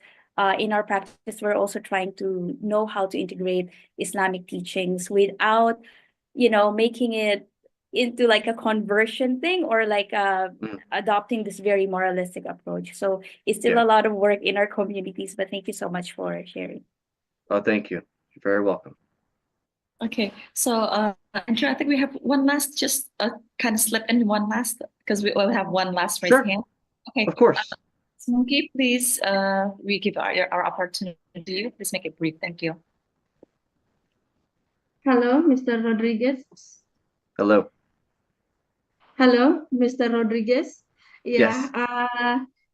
It's very insightful, your presentations today. I would like to ask you about the contraindications of the protocol for the client. And the second one is how to protect client from re-traumatizations and how we know the signs of the re-traumatization when we conduct the protocol. Thank you very much. Sure. So contraindications. So I kind of went over that a little bit in my presentation yesterday. Clients, well, and there's one I sort of missed over. You want to make sure you're working with people who have at least a capacity for insight. So some more of psychotic disorder, schizophrenia, this isn't going to be very helpful for them, of course. Young children who don't have much capacity for insight yet, not really a protocol for them. So it's going to be for teenagers who have the capacity to think more seriously about their experiences, and adults. But also, one thing you want to be aware of is the difficulties you run into with people with obsessive compulsive disorder. They'll hyperfixate on their thoughts and their feelings. They'll be really concerned about their relationship to the therapist and if they're pleasing the therapist, if the therapy is going to be effective or not. They get really obsessed over the outcome, and so that can really interfere with the process. It's not impossible to work with them. You'll just have to learn to address the OCD while also doing this type of work. So a lot of times sometimes we have to work on the OCD first before we can even get them to a place where they're really ready to do more of this trauma reprocessing type of work. So it might not be indicated yet for them. And then, of course, people who just their shame is so overwhelming that, for example, a client I think about, when he would start to share with me one of his fantasies or acting out behaviors, he would just start breaking down, and we're not going to be able to do this whole protocol if he's so utterly distraught. So I got to do a lot of just reflection skills with him, showing him that I'm not judging him, I'm there with him, and that can ease the shame so that he can get to the point where we can do this work more. So those are the main contraindications. Could you restate the other questions you had again? I forget what they were. Boleh diulang, Bu, pertanyaan yang terakhir tadi, Bu? Udah dijelaskan kayaknya tadi, Bu. Saya menanyakan tentang bagaimana kita mengetahui bahwa klien tidak cocok dengan protokol ini atau mengalami retraumatisasi. Tadi Andrew sudah jelaskan. Itu kalau pasien sudah merasa tidak nyaman, ya kita harus hati-hati tentang itu, untuk berhati-hati dengan metode ini. Matur nuwun, Bu. Sangat, Ibu. Okay, thank you. So, Andrew, we have come to the end of our workshop today. Wow, this was wonderful. We had a lot of we got the opportunity to practice, even though maybe we might have only been able to come to from a few steps. Maybe hopefully next time we can have events for more advanced training, probably. So please, for all participants, hopefully we can have future events like this again, and we'll inform you again. Okay, so ladies and gentlemen, let's give a big round of applause to Andrew as our speaker. Thank you so much. Thank you so much for your expertise, your knowledge, experience, it's very enlightening for us. And ladies and gentlemen, thank you. We want to express our heartfelt gratitude for your invaluable contribution as a speaker in this workshop, and your expertise and insights truly enrich the experience for all of our participants. And to our participants, we also would like to thank you for your active participation and eagerness in contributing to this reintegrative therapy workshop. From the committee, we understand that there are many shortcomings and maybe some questions cannot be addressed. And we apologize that we took a bit long to translate some questions, because we try our best to meet everyone's needs that they might need to understand in Bahasa Indonesia. And at the same time, on the behalf of the committee, I would like to sincerely apologize for any inconveniences or shortcomings during the seminar. Perhaps if you'd like to have any questions, is it okay, Andrew, if we compile the questions and then maybe we could send it to you? Is that Yes, fine? of course. Okay, I think this might not be our last time. This surely will be our first time, and we would love to have you again with us today. And we'd like to extend our heartfelt gratitude to each member of our committee, Dr. Emmy, to our committee for your incredible effort and dedication in organizing this whole 2 days seminar and workshop. And we hope to see you in further events. Once again, thank you so much, everybody. Wassalamualaikum warahmatullahi wabarakatuh. May peace and blessings of Allah be upon us all. Have a nice day, and please don't forget to fill in the attendance list for your certificate. Thank you. Take care, everyone. Safe, Andrew. Okay. Bye-bye. Terima kasih, Bapak Ibu. Thank you. Ini nggak foto lagi. Mana Andrewnya udah keluar ya? Oke. Terima kasih banyak panitia. Sudah difoto tadi. Terima kasih Bapak Ibu. Hai, good evening. Thank you for. Terima kasih banyak. Izin live. Assalamualaikum. Waalaikumsalam, Bu Waalaikumsalam. Lutfi. Ya, Bu Emi. Bye, Bu Urba. Ya, terima kasih. Maaf Cantik ini Apple, Sakti. Budi. Masya Allah. Terima kasih semuanya. Bu Irianti, I love you. Bu Irianti mana? Udah. Oh, udah keluar ya. Bye-bye. Pamit, Mbak Emi. Oh iya, Mbak Nadia. Bagus. Mbak Assalamualaikum. Nadia, kalau terlewat presensi hari pertama, boleh dikirim nggak, Mbak Nadia? Oh, kalau di main room, yang di main room nggak apa-apa, kan kita memang nggak ngerekam yang di breakout ya, Mbak, di breakout itu juga. Oh, nanti diedit dulu ya. Ya, diedit dulu. Yang khusus yang Oke, di main room oke, saja ya, mungkin ya. Terus nanti bisa di Untuk kalau kayak gitu, menarik untuk mengintegrasikan